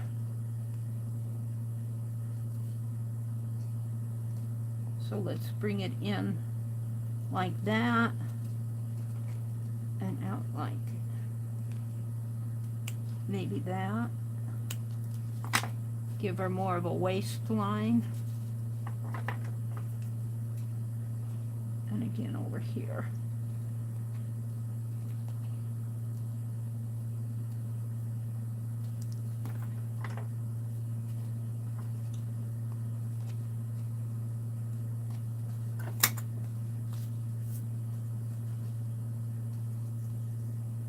All right. Now, maybe I'll tie another scarf after I get her head on and some beads around her. But let's do the scarf now, the braid. It'd be pretty to have this in gold works, but it'd be pretty to have it in another color. What do I have? It's across the room, hanging on the bookcase. Let's see what I have. Since I'm late anyway, I'm just going to play until I get her done. I hope you guys aren't too bored. I want to reach over here and see what I have for.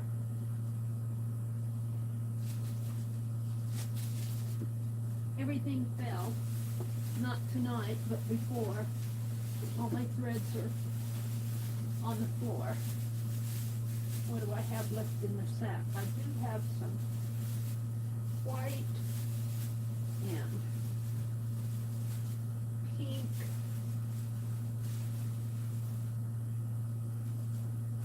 This is kind of pretty. I'll save that out. And let me reach for this. I've got some green. I don't know about the green.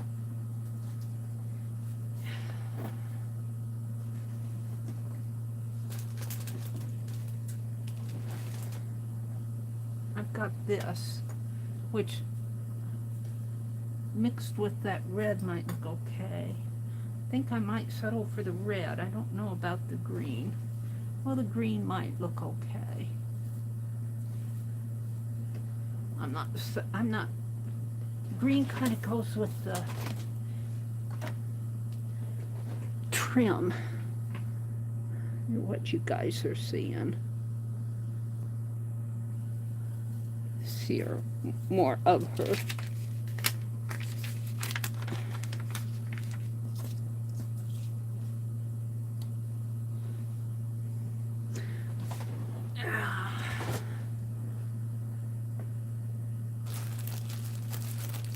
See what I have in here. I've got some ribbon. Oh, this might work. If I can get it out.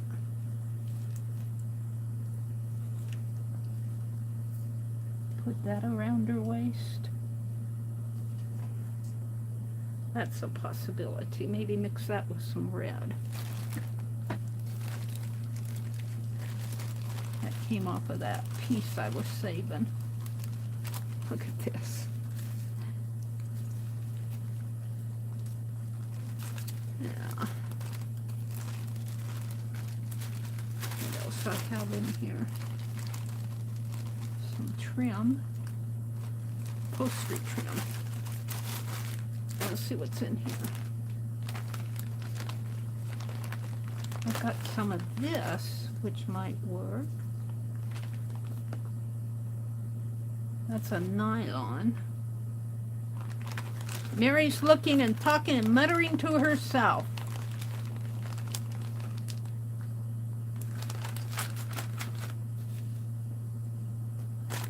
And I got one more bag of stuff.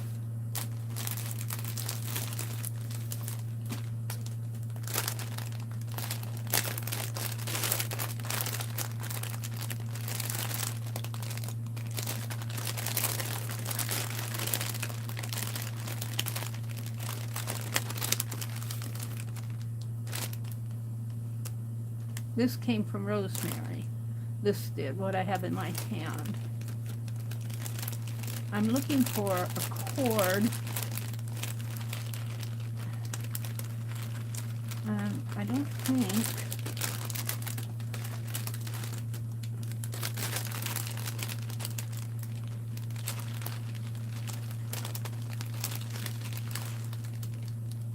I won't know until I pull it out. See, this came from Rosemary too. I need to sort all this out. I think this or this. This. I can't get it out.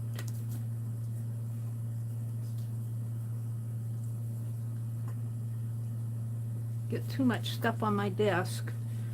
Now I've got a ball of green and a ball of, and so I put it over here on my computer desk, and that all stacks up on me. Use these out of my way. They fell out of the bag. I think this maybe mixed with the red. What I'm after is something to do the tie around her waist and her shoulders.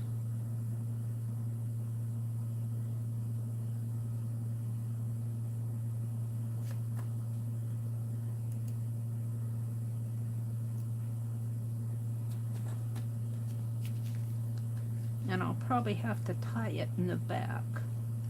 No, it's tied in a tassel down here. So we need a long piece. I don't know how long. I'd rather have it long than not have enough.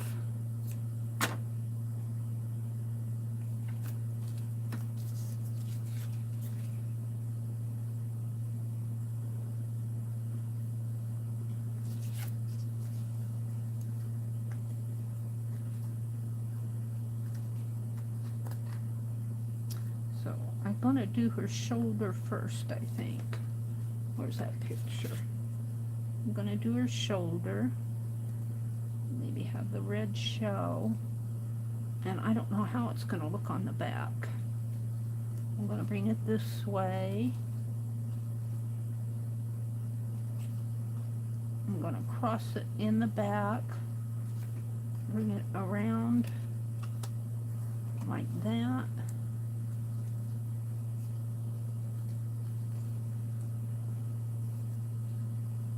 Bring it up a little.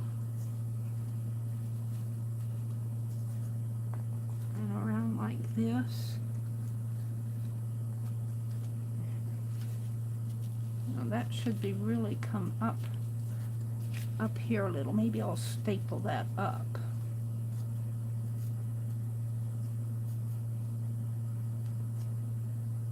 I can always take a staple out if I put it in. I have no idea what holds it up there. How come it doesn't slide down, I don't know. Maybe she staples it.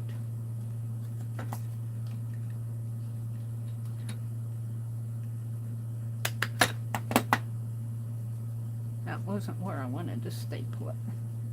Let's do that again. And we can put a bead or something over my staple. There. That kind of works for me.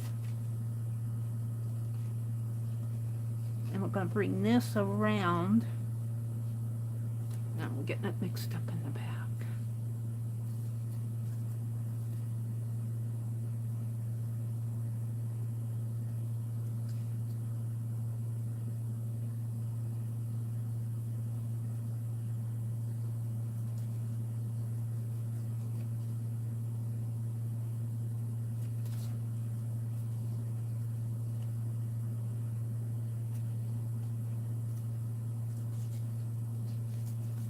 I don't know how that worked.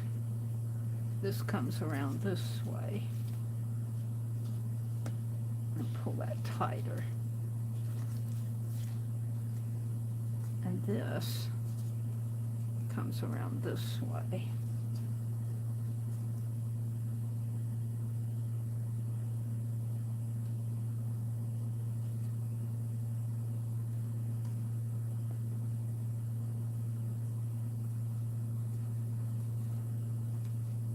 That and like this.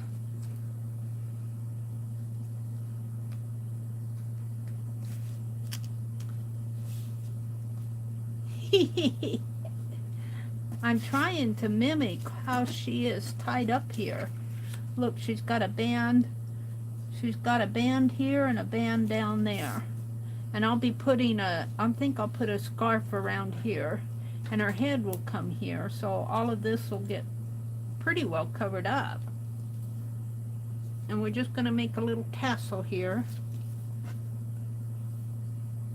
And like I said, I've got a lot of string here, but I'd rather have too much string than not enough. So I want to tie these two together.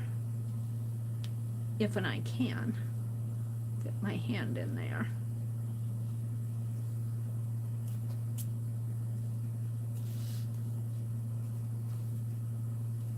This is where you need another person to lend me your finger. And do it nice. All right, I want this to be tight. I'm going to tie it tight. Could almost staple it there and tie around it. I think I will.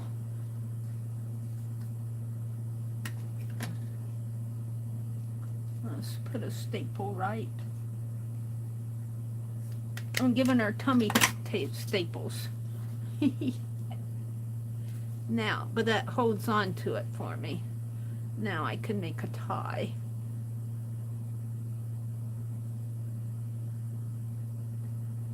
Need both of those through there.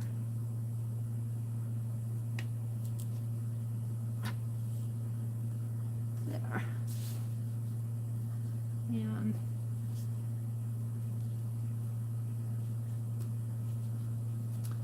I almost need another staple to hold it flat. And then we'll trim off all the excess.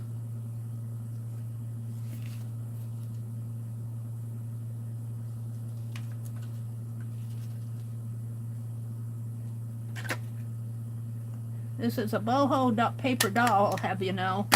And let's just trim.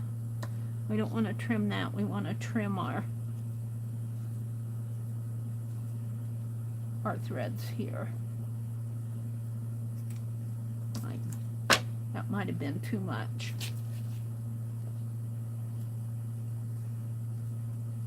Well, it is what it is. I think I'll put a little glossy accent on there to keep it. And this, we're going to put after she gets her head on here, then we're going to wrap some beads and scarf, I think, around her. So she's starting to take shape. We've got all this to play with now.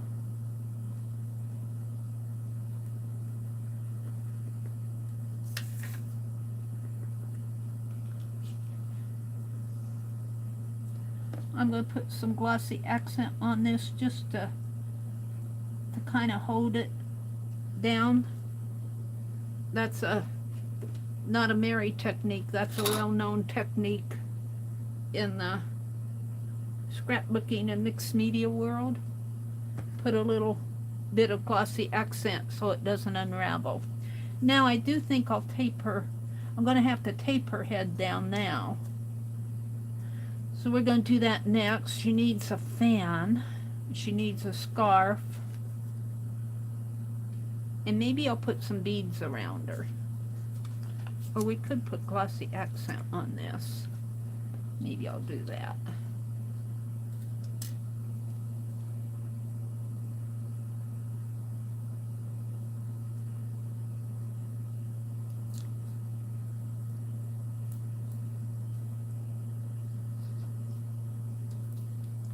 And let's put some glossy accent up in here.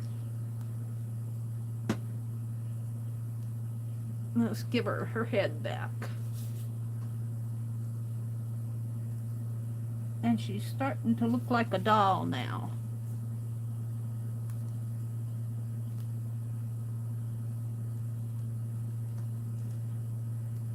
And I'm not sure what I'm going to do with the back. We'll see. I just might give her a skirt or something.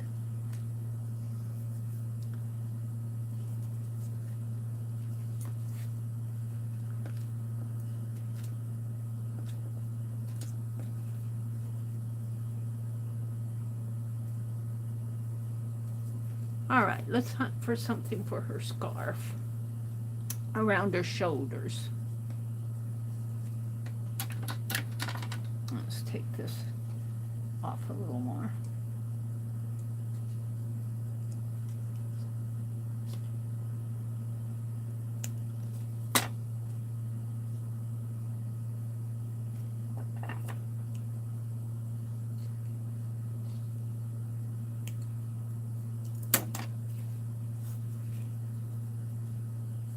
And I'll probably paint her hands a pink color. I think I need to fix her lip here. It looks like a mustache lip, a milk mustache.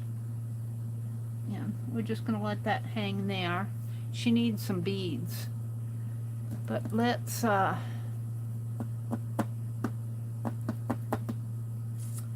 see what I want to use for her scarf. How about, no, I put all that fabric back. I have this other maroon, but I think too much maroon is not going to do it for me. So let's look at the fabrics again.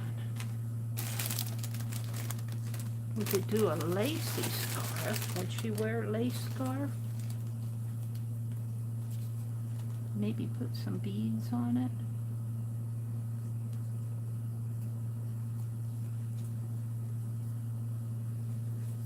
That's almost not boho-ish, it's almost Victorian-ish. I'd rather have a,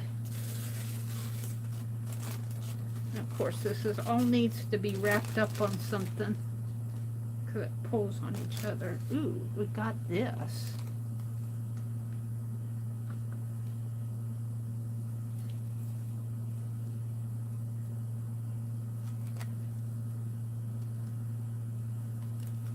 I like this, but I don't like it with the red. I want something, I don't want green.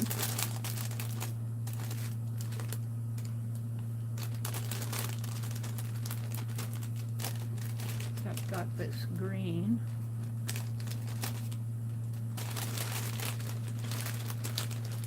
I've got some of this gold left.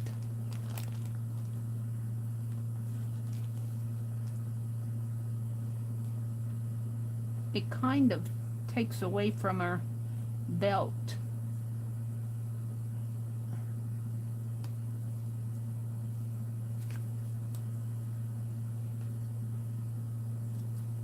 The scarf does. If I put a scarf on her, it's covering up her belt area. I'm not sure about this. This is where you just play. You just play until you find what works. How about a thin scarf? Ooh, I kind of like that. Because you still see her. You still see her bust area. You still see the...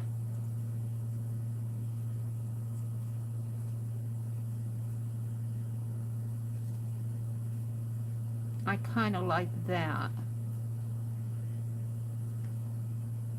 And then it needs... Let's keep that out.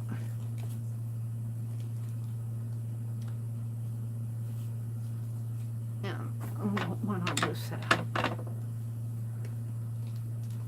It needs something draped around her arms, and I'm not sure what. Something sheer like this hanky. I used up all that hanky. If I had another sheer hanky.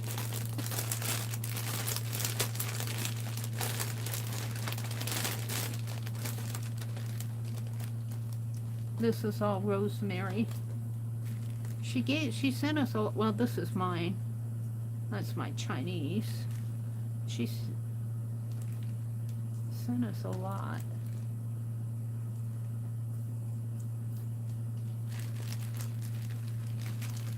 This is mine, I think. Some of this is mine. I got it all mixed up.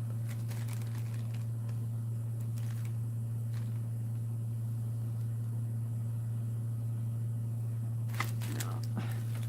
Let's put all this back. Until I find what I want. Actually, the little flower in here might work. The tiniest one. Let's take this apart.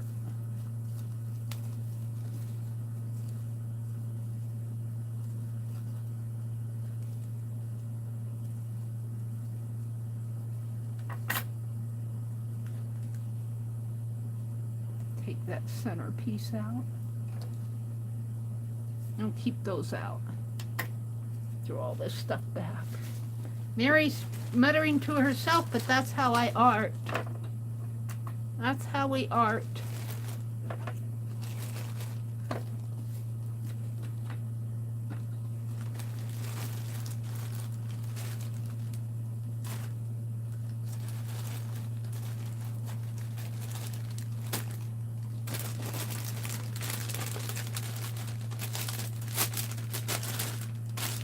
Let's see what else I have here. Oh, this came off of, well, you know, something in here might work. Let's see what we have here. This is a tangled mess, but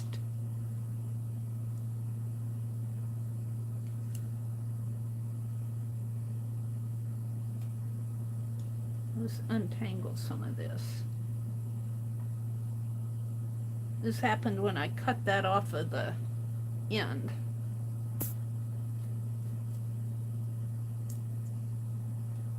Let's just pull it out.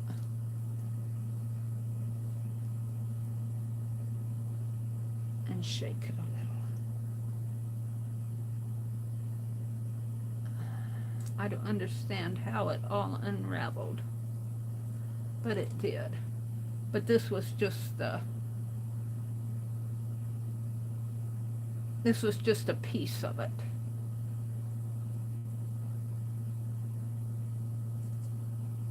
Boy, something like this might, if I could get it straightened out enough. Well, let's put all this stuff back.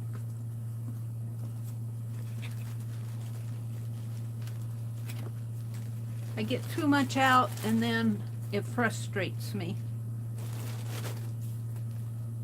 These all came from Rosemary. They'll go in there somewhere. Let's put all this back.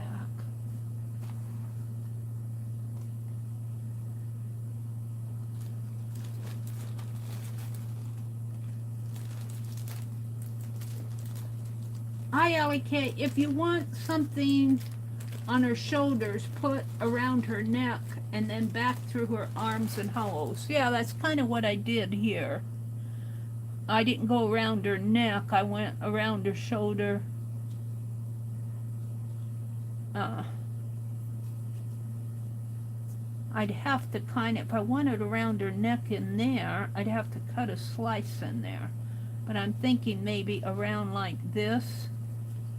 But I want something else sheer. And right now, I did that. I made this one, little inchy. He found his way. Right now, I'm thinking maybe if I can untangle this, and I also have this. So if I could, this is long. If I could combine these two, because this is sheer. So, like I combined, I'll take it off of the card. Oh, it's taped on there. Combine this and this one.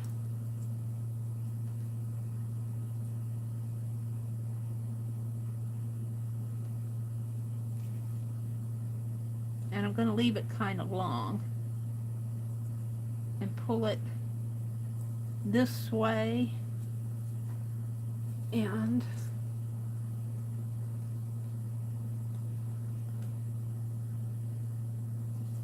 around like this, sort of.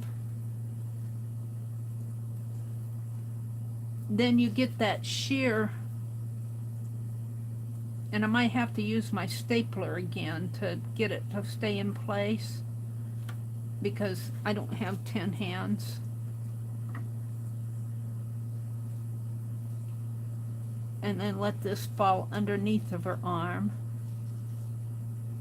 like that, and like that, something like that. But I kind of wanted, what I kind of want is this V. Let me take it all off again. I want this V in here to show, but I also want something over her. And then my other option that I was thinking was straighten out these threads here, and they are a mess, but they might look nice just kind of draped around her in its own messy form, just sort of like a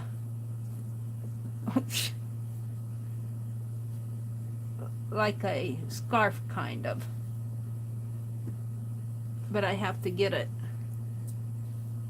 I'm not sure I want it like that. I want it more up like this, kind of following that V. And it could come back around her like that, kind of draped this way. I'm not sure about that either. Let's take it off.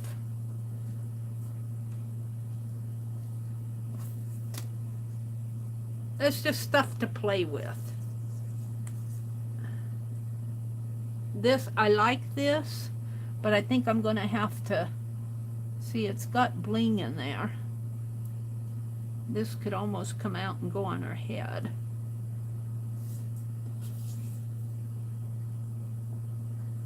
Up around her head. I kind of like that. I got more bling in there. I'm going to put this back before I get too much out.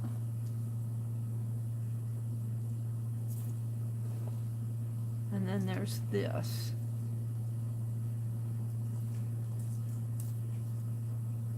But I think what I like the best so far is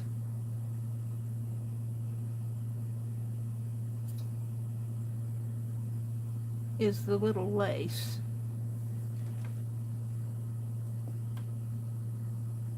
Let's come around her back, around this way,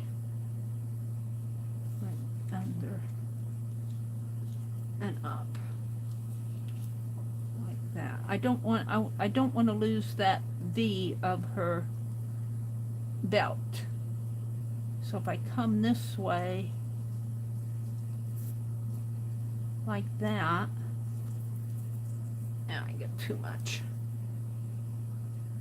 And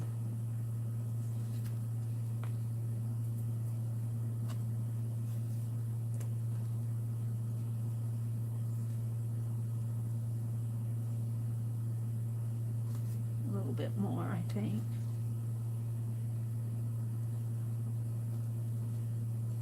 And up high, but not too high. And then back around. It needs to come around her shoulder, down a little bit more, on her shoulders like that, and put this back, maybe on her shoulders, down a little more.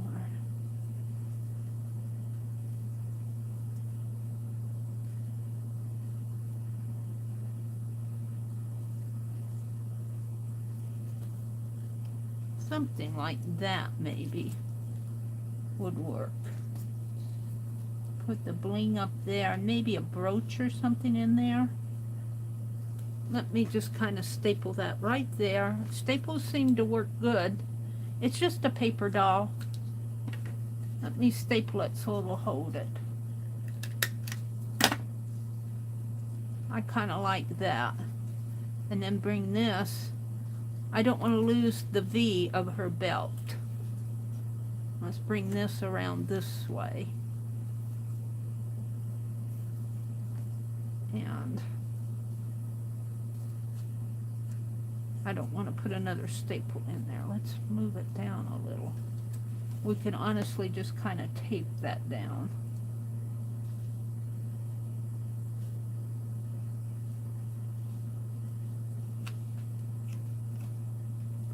That way, this way.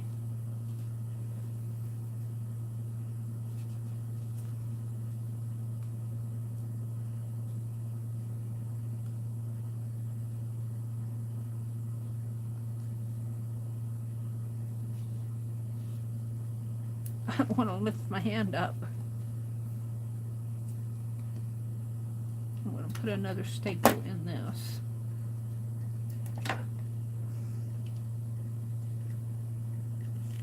These little mini staples are good because they don't show much.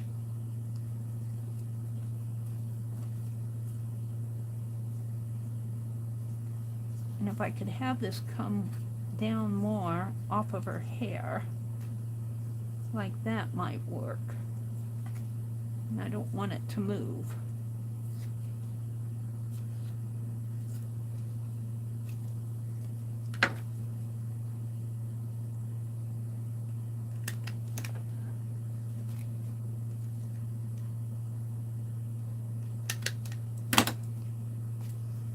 Alright, I think I'm happy with that.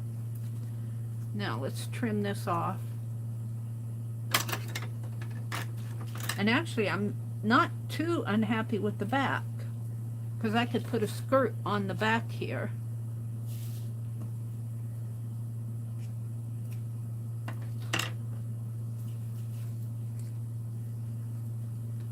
I'm not really looking to do anything on the back. I'm kind of happy with that. Now, for her head, we could, where's that other piece?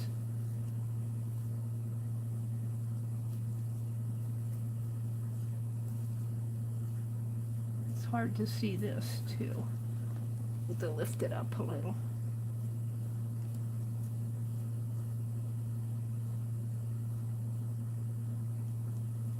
This naturally wants to fold this way.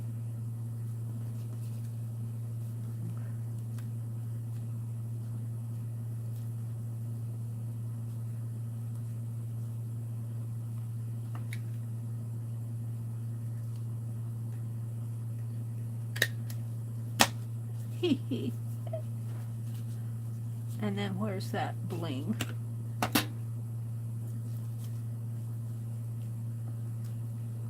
Shake that up a little.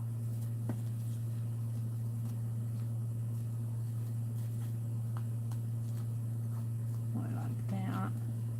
Put the bling.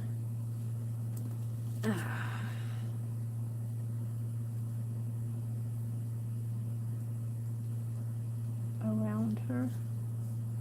And maybe something, a bead or something in the center.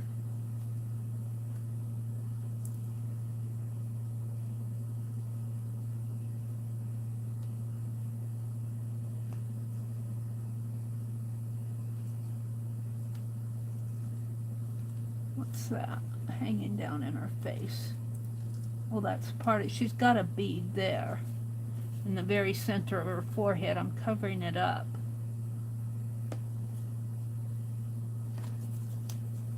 I can't lift this up.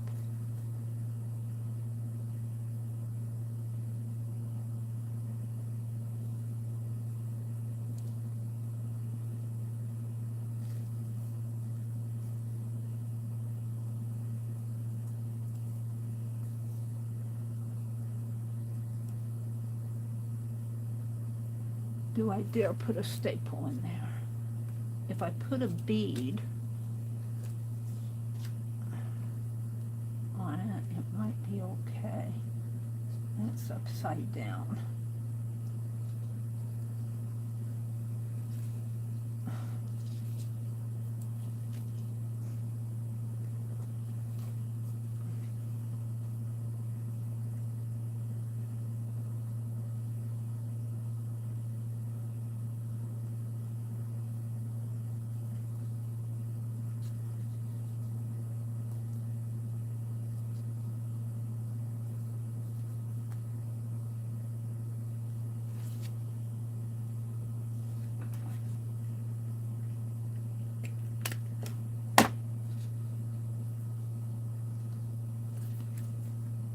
Did I get it?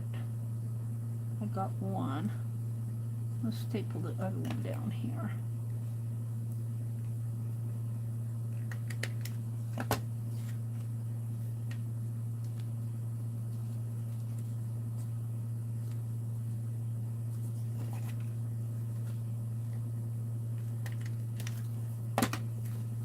That works. Now we want to find something to put it, maybe one of these. Maybe one of these in there. Let's cut one off. Meri's just playing.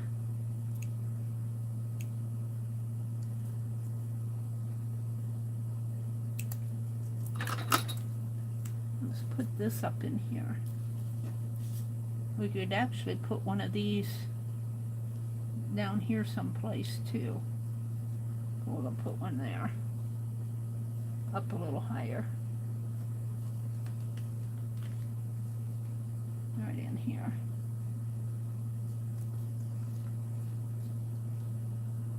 Oh, it's after 11. Hi, Amber. Sorry, you guys. Amber said, I'm the same way. I forgot how much space I don't have. Yeah. I get to a certain point and I get frustrated with all the stuff because I don't have any crafting space. I got so much neat stuff that it's crowding me out. And no matter how many times I try to clean it, it crowds me out. It says, I'm neat too. Oh, look at me. All right, we're going to put that right there and hope that it'll stay while I'm playing with it. And it actually needs a little bling inside of it. So we might have to do that again last. Did I cut this off? No. Let's cut it off. Right there. And if we put a little, I'll have to come back to this last because I don't think it's going to stay. But I'll put a little a little bling right in the center there too. And it wouldn't hurt. Well, no. Let's do her hands. And see, she's got gold scarf and a white. She's got a white kind of toga. But I made this maroon. I think I'm pretty happy with her, but I think I want to beat her up, bling her up a little. She needs some bling now, but let's do her hands and fix her milk mustache. You know, I might, while I'm painting her hands and everything, see if I can't put this little teeny piece of bling right in the center here. Right there. See if it will stay. Oops, I can't see it. I can hardly see it. There. We'll see if that'll stay while I'm painting her hands and her... I need to fix her milk mustache. She's got a milk mustache.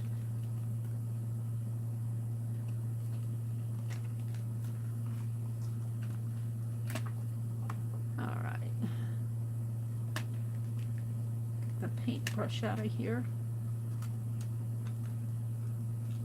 Ruin the bristles while I'm doing it.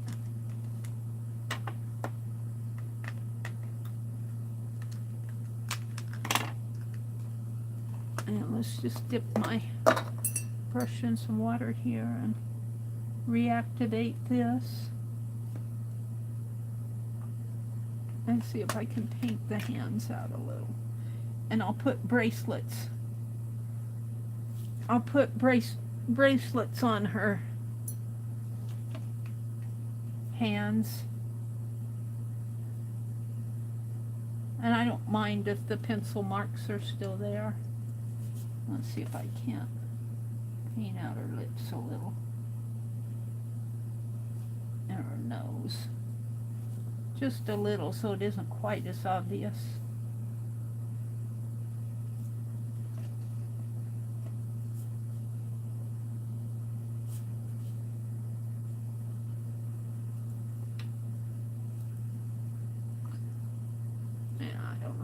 With my, let's put a little teeny bit more red in that, and a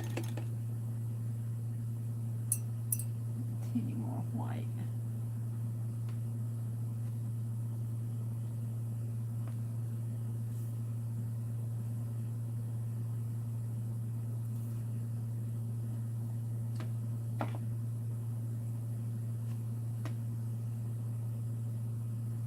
And this is watercolor. I should probably be doing that with ink.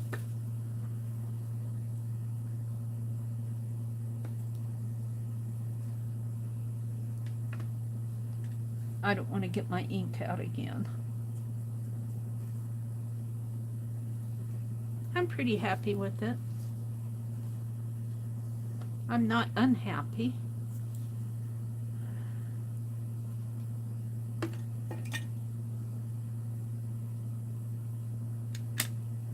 Back up and let it dry. Now for the fan, it would be nice. It'd be nice to have maybe, I don't know, that hanging down in there somehow. It kind of looks like a fan shape. But let's cut a base for it out of what?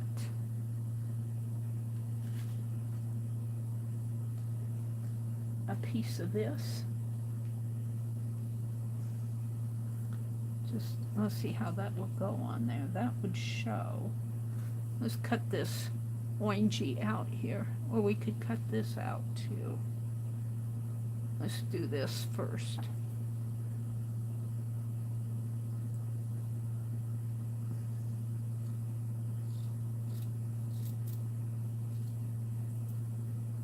You know, and it doesn't have, just because her fan is nice and feathery and fluffy and furry, mine could just be a scarf that she's holding on to.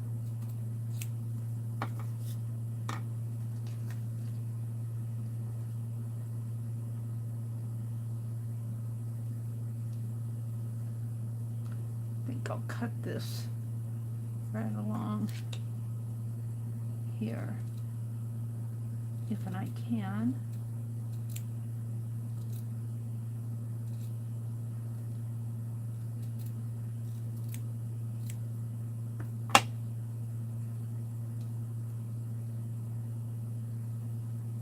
And shape it up a little. It's hard to cut this.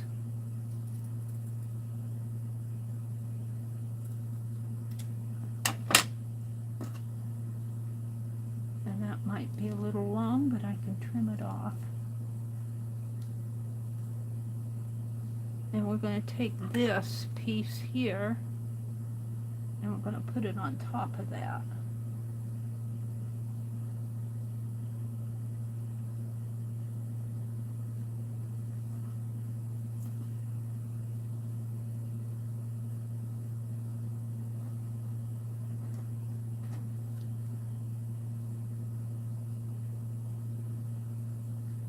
That to come out. So let's take some paste, put my knife in there.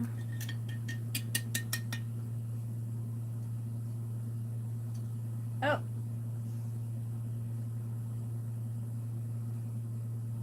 maybe you can get some shelving to organize.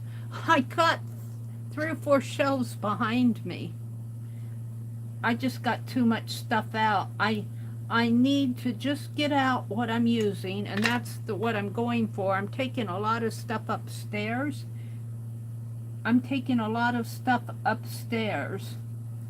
That I want, but I'm not using right away. If you're talking to me about the shelving. I'm going to cut around this.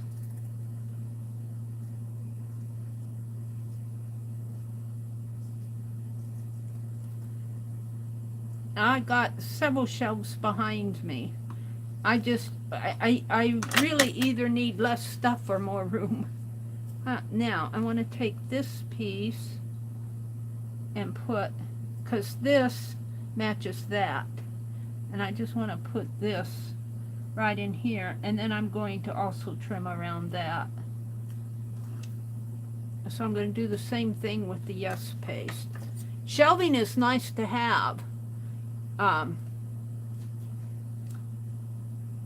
There's shelving in that little stash closet,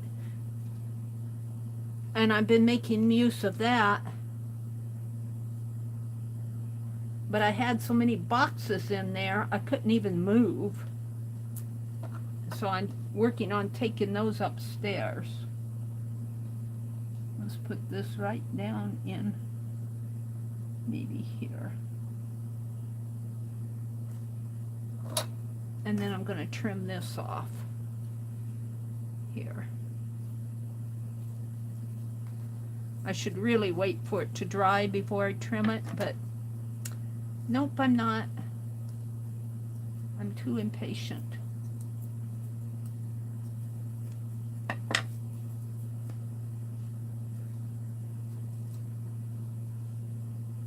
I really do kind of like how she's turning out. The more I put on her, the more boho she gets.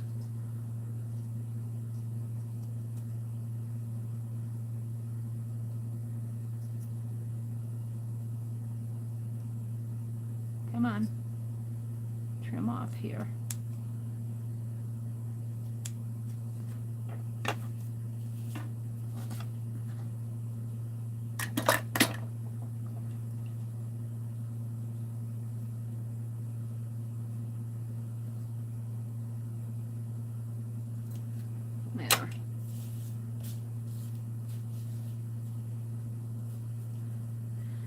Now, what does she need? Some bling on her hands. I'm kind of happy with her. And this seems to be sticking here. On the back, I'm thinking even a piece like this, just to just maybe even slip it underneath, just to give her a, I've got that staple in there, just to give her a skirt.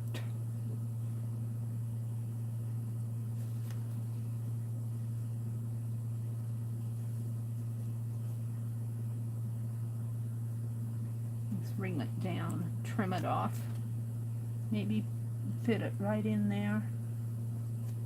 Can I bring it down a little more? Fit it right like that.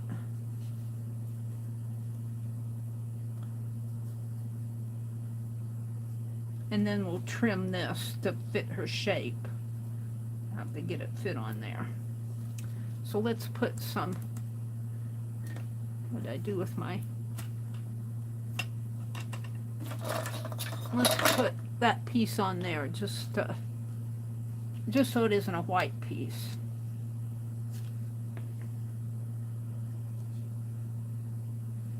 Yeah.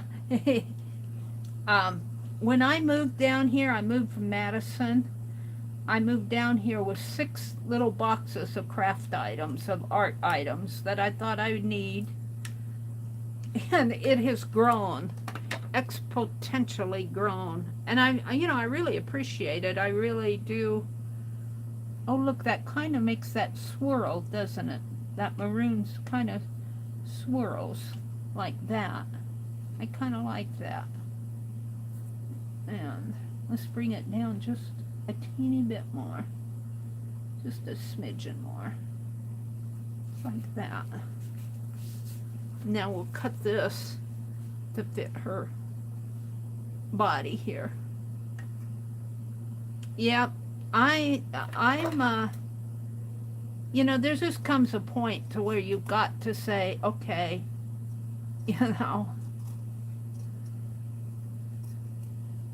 and I wasn't at that point when I moved down here. I needed stuff. Okay, we're gonna cut. How are we gonna cut this? See, I like how that swirls. This looks very boho-ish in here. Boho-ish. Let's cut the bottom off here.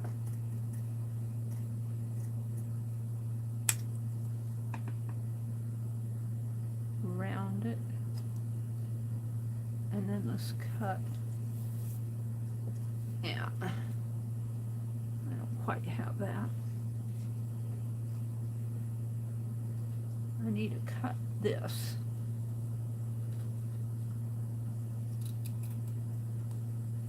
The more I work with her, the happier I am. I might put a trim on the bottom of her dress here. She needs a little more. She needs some bracelets and beads on her hands.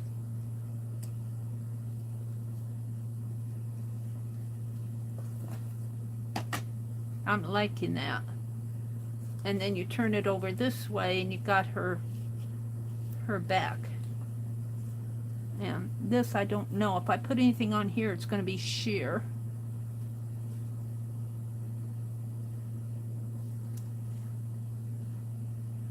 Actually, that green sheer would look nice. But let's see. Do I want... Yeah, I think I'll put some of these on the bottom here. We'll do that last. I think she's starting to look boho-ish. This flower is wanting to go its own way. But we're going to leave it. Maybe I'll put another flower behind it. Where's my... Or a trim. Or maybe a bezel. Let's see what I have for bezels here. Not bezels, filigree, whatever.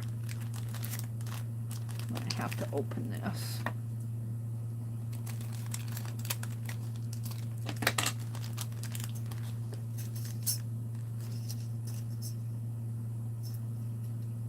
I've got a butterfly. I think I got these from Keisha.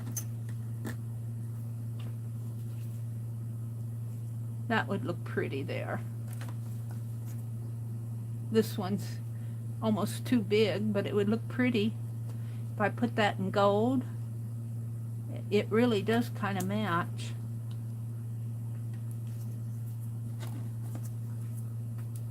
I kind of like that.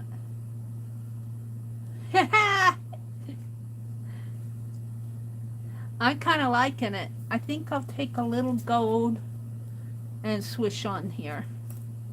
Let's put the others away. I think I got these from Keisha, and her sale's going on now. I said I'd come back in after my stream, but it's getting kind of late.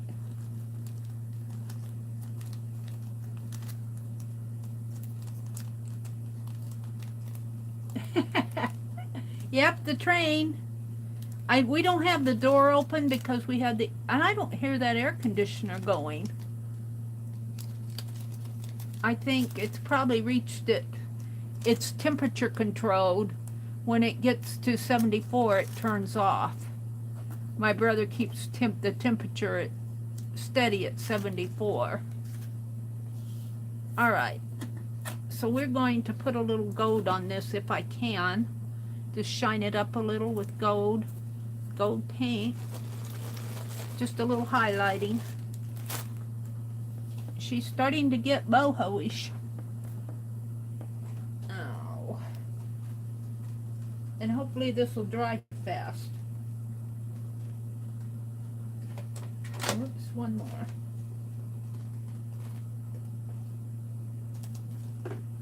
Is that it? No. One more. Where's my gold?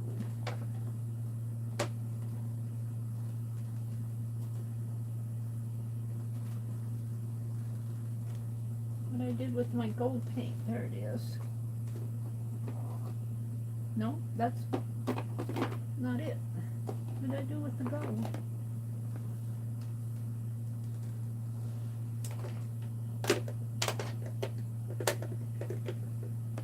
Did it fall? It fell. I found it. Good thing the lid was on. It's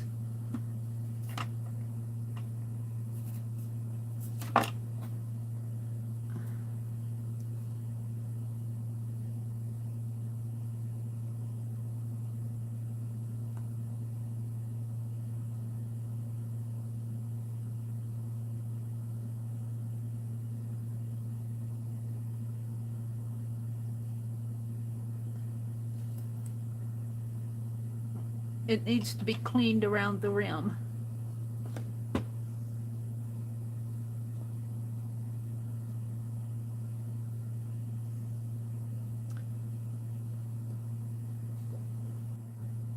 I'm starting to like her.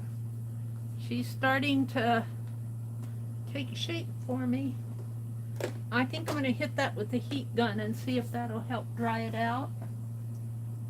Oh, dearie me. I have going here.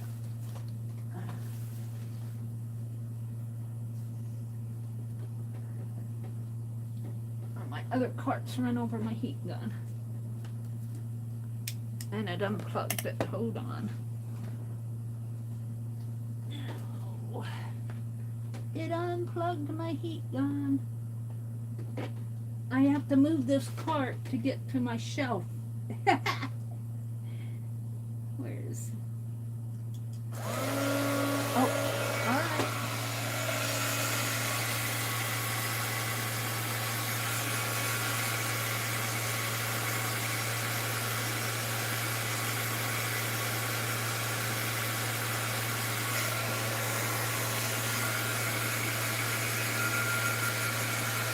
Now, since that's metal, I'm going to let it cool a little before I touch it.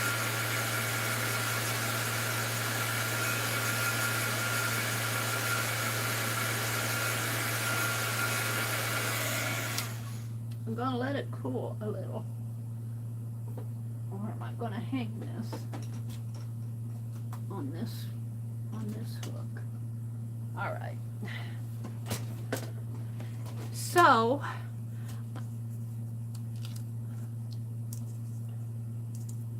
I'm going to put it behind her head like this, like that. So let's see if I can do that. We're just going to see if it'll glue on there. And it might stick to the paper a little. We'll see, but it'll be on the back if it does. Let's see. I want it like... Maybe I should put a paper on that. I want it like that. Oops. That didn't work, did it?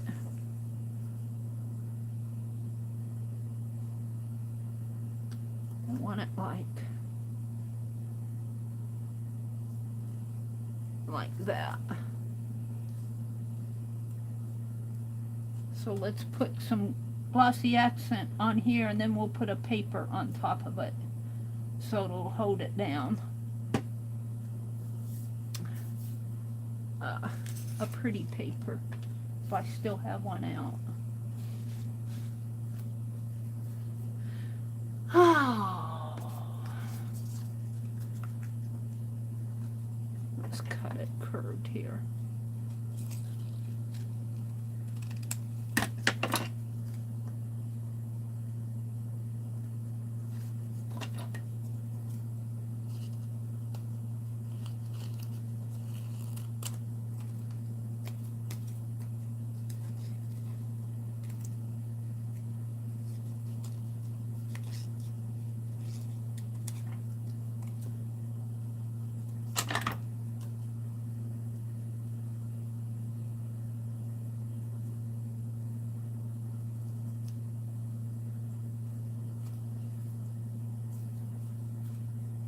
Don't move.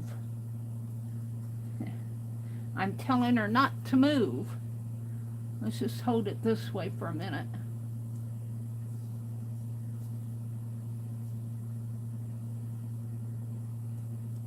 I could tape that with painter's tape or something, because it's going to wobble on me. Or we could put some washi to hold it down.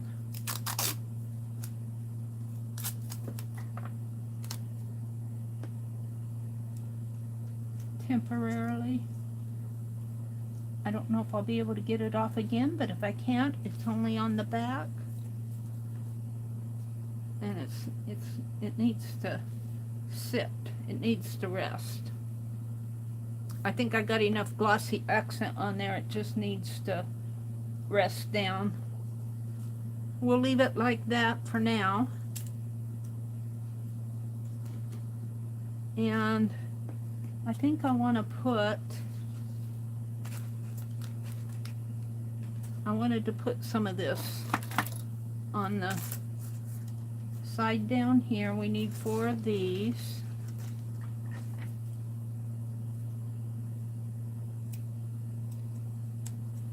These are working good. I'm not sure where I got this trim, but this was in my stash, and this is really looking good, working good for boho stuff, and there's a lot of it. I'm going to put this down here, and let's take one off. And I'm wondering, not up there, it's too big for her, but I could cut. Let's see if I can trim this. I can't see where I'm going. I need my little Tim Holtz scissors.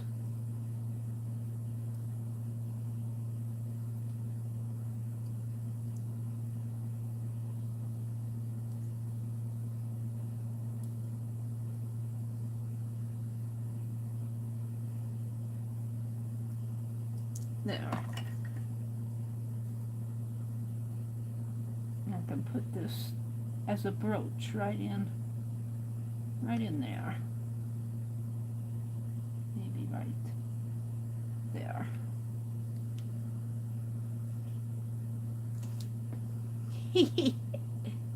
That's what I'm gonna do right here.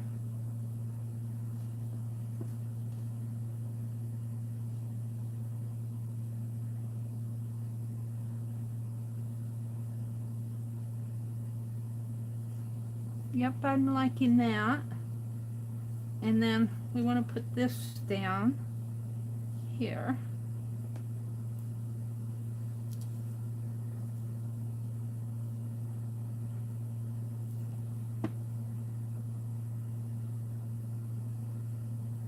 I'll just let that rest. And then I have this that I cut off here. I could put on her arm. Just cut this in half.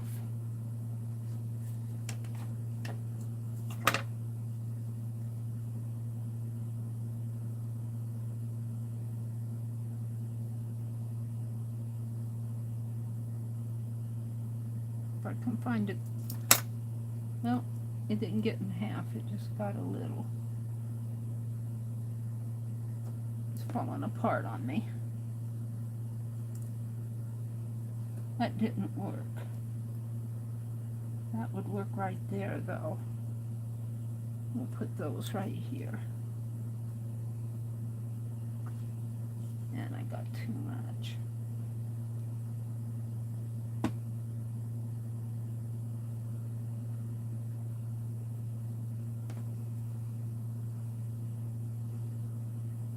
Yeah.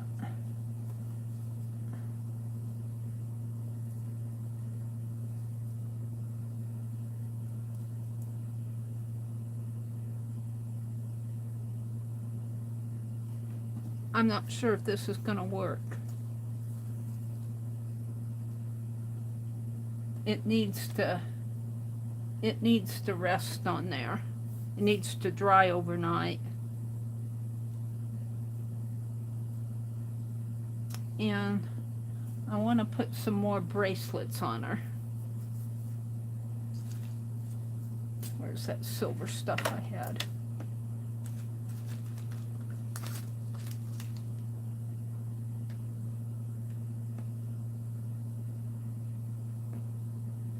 I can clip off the excess. Let's do about 3 of them.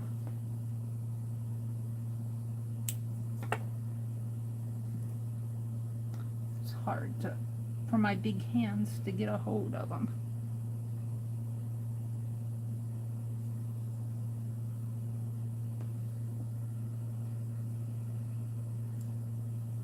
Don't move.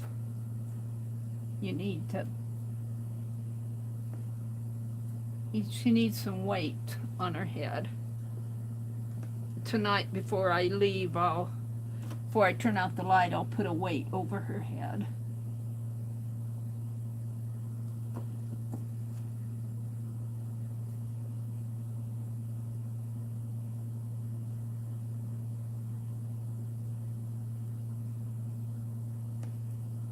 Now, I don't know if I like that. I think 2 might be enough. I'll cut the 3rd one off.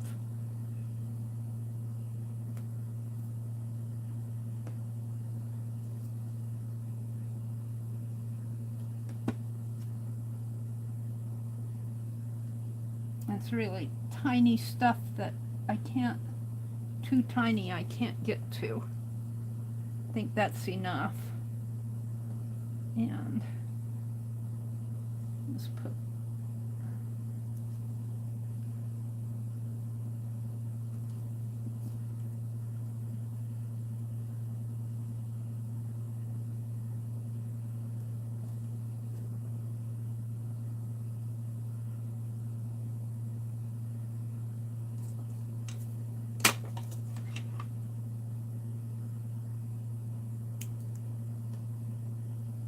where did it go? I cut it off. It flew away.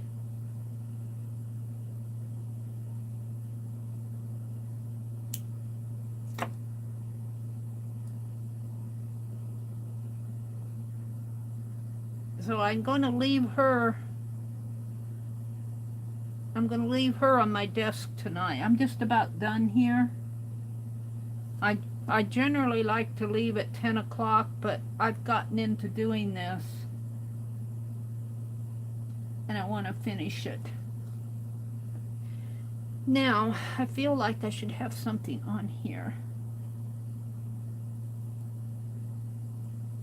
And that's not it. Like that thread that I was playing with. Tucked it in one of these bags.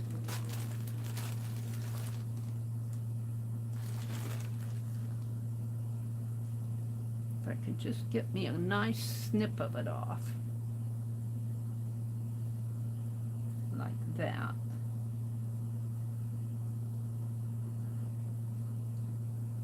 And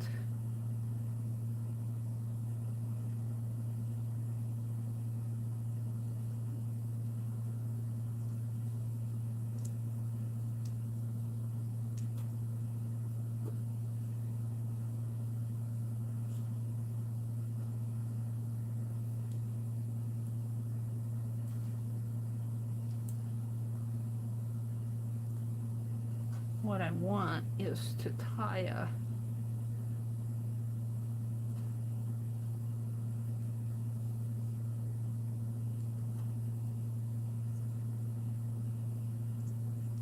where's the beginning of it?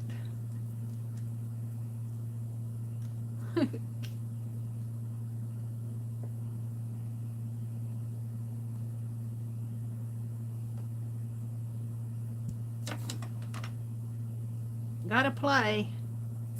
You gotta play.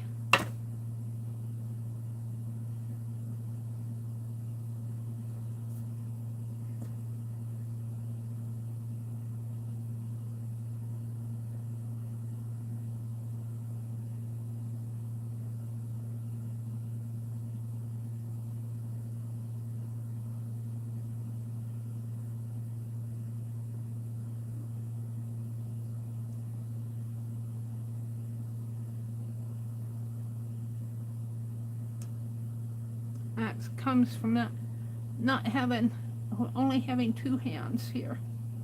I want to tie a knot in this, like that. Now, let's wrap this around.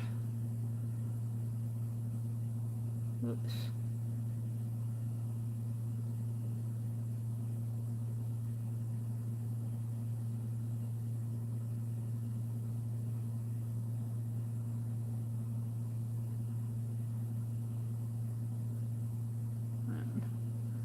Let's cut that off. And I want to tie this one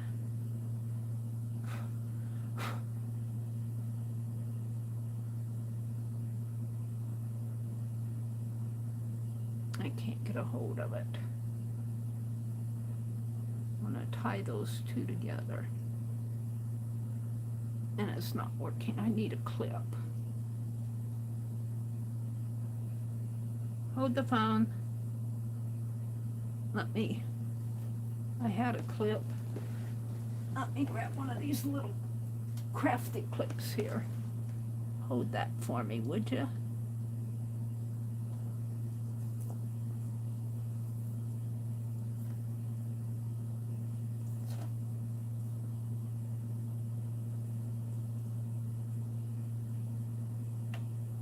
Now I'll start this all over again. They're not holding it very tight.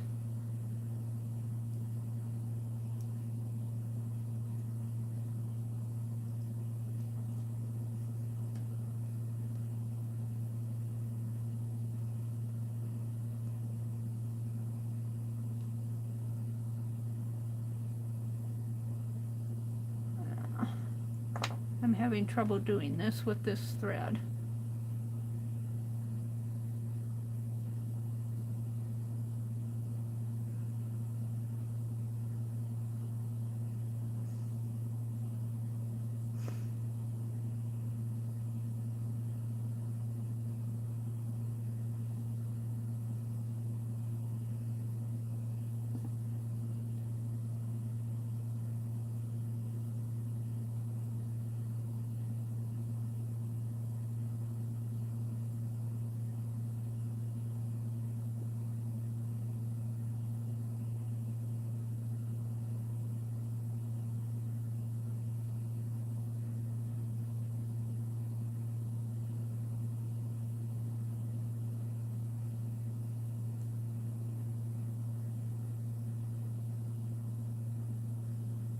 Oh, it's slipping out on me.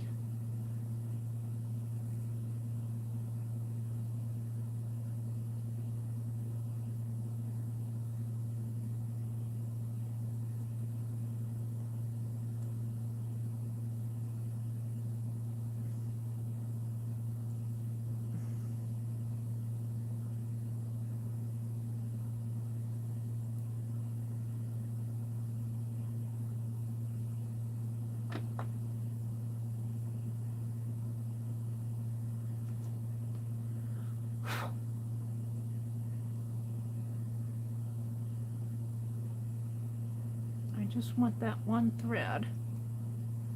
I'm getting them all. I don't want them all.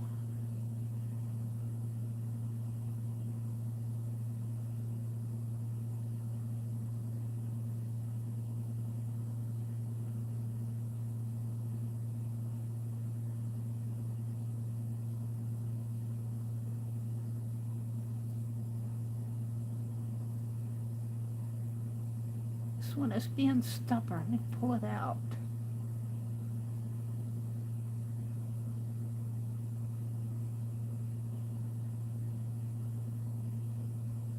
No, I'm having trouble doing this. I just want a tassel. Let's get my...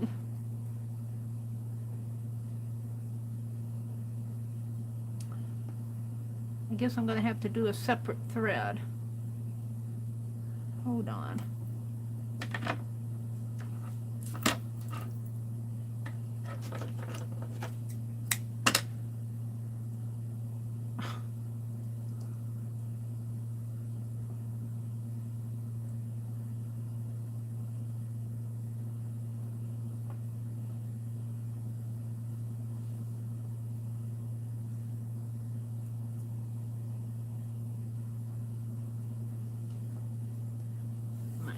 Are so sticky.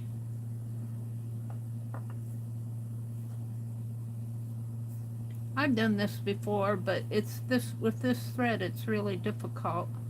It's kind of a rayon thread, and it's slippery.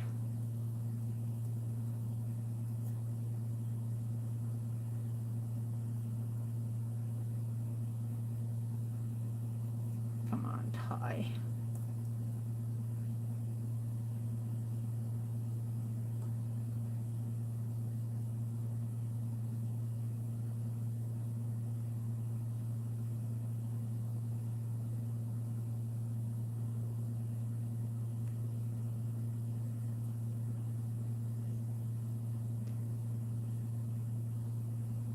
There.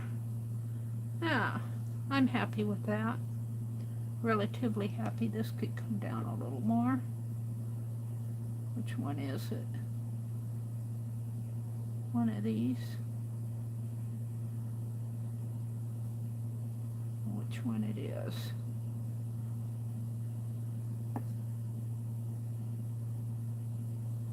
That one. There. Now,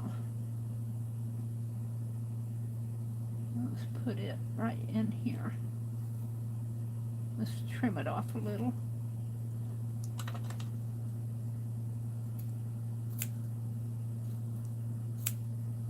Give it a bad haircut here. And I'm going to glue it onto here, like she's holding on to it.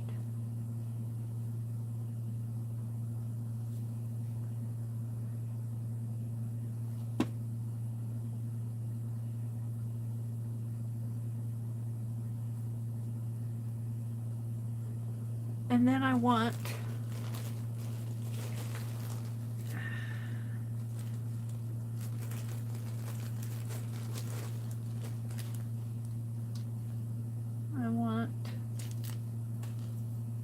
would one more on there be too big? I don't think so. Let's take one more of these.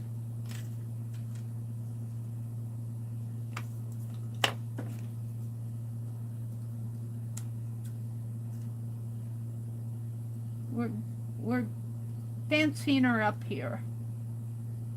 Boho is very eclectic. You can do a lot of different stuff with it. I'm just hoping that that dries like I want it to. I'm going to put this right here. Maybe right on top of it if I can get it to stay.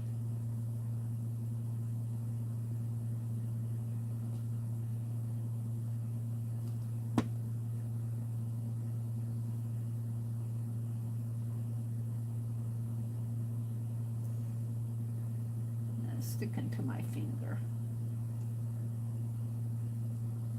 Now, I'm just going to leave this whole thing like this for tonight. I need to put wax paper on that. I'm not even going to put stuff away. I'll put stuff away tomorrow. It's getting late. I want to thank you guys. I've still got 17. Thank you, Rhonda, for sticking with me. Rhonda, did we have any trolls tonight? Did we have any bad people come in tonight? Do you know? Allie K, Cheryl, or no one. Yay! No trolls tonight. Yay. Maybe YouTube is finally grabbing onto them. I didn't notice in any in Barb's this afternoon, but she went subscriber only. So maybe they either took Friday night off or YouTube was. Thank you, Dixie. We'll see if all of this sticks. I don't think there's any. The only thing that I could think that I would want to put on here now would be a sheer, something sheer coming maybe through her arms, like draping around her arms that way, but I don't know. I don't want to touch it now because it's all wet. So she's very boho. She's a lot of fun to do. I did the tag tonight. I don't know what I did with the tag. I'll have to hunt it up. I just have a mess on my desk. So it could be in here. Did the tag get folded up in the book here? Let's see. I just have a mess here on my desk of ribbons and bling and pictures and no, I don't see the tag in here. Did I put it over to dry? Here it is. We got the tag. We did this tag tonight. I'll leave this here too, and I'll make that my thumbnail. I'll make that my thumbnail. Rosemary was in here. I'm sure she's gone to bed by now. It's almost 12 o'clock here. What gold were you using? You mean that I painted that back piece with? I was using, let me get it out here. Let me put my glossy accent away. Hold on a minute. I'll show you.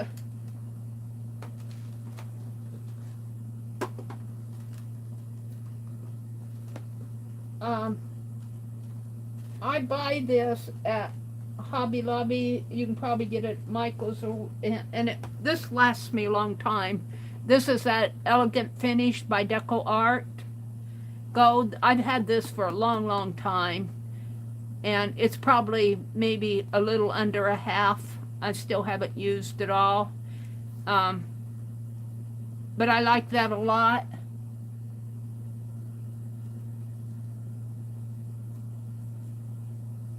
Thank you for popping in with us, Amber. I think I see you over in Rosemary's.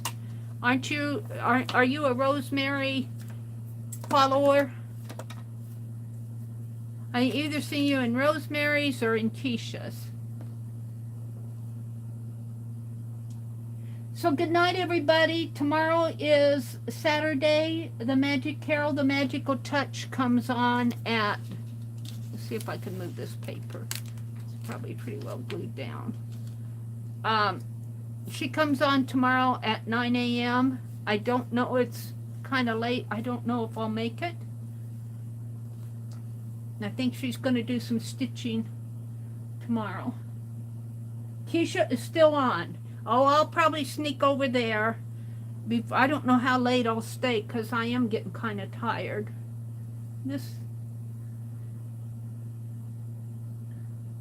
Yeah, I moved it up. There we go. Straighten that out a little. That's going to be my thumbnail. Yeah, you watch Rosemary a lot. You're the person who told me about her field notes. I got to go watch her field note video. All right, everybody, have a great weekend. And I will see you Sunday night at 6 o'clock. Good night. Good night, everybody.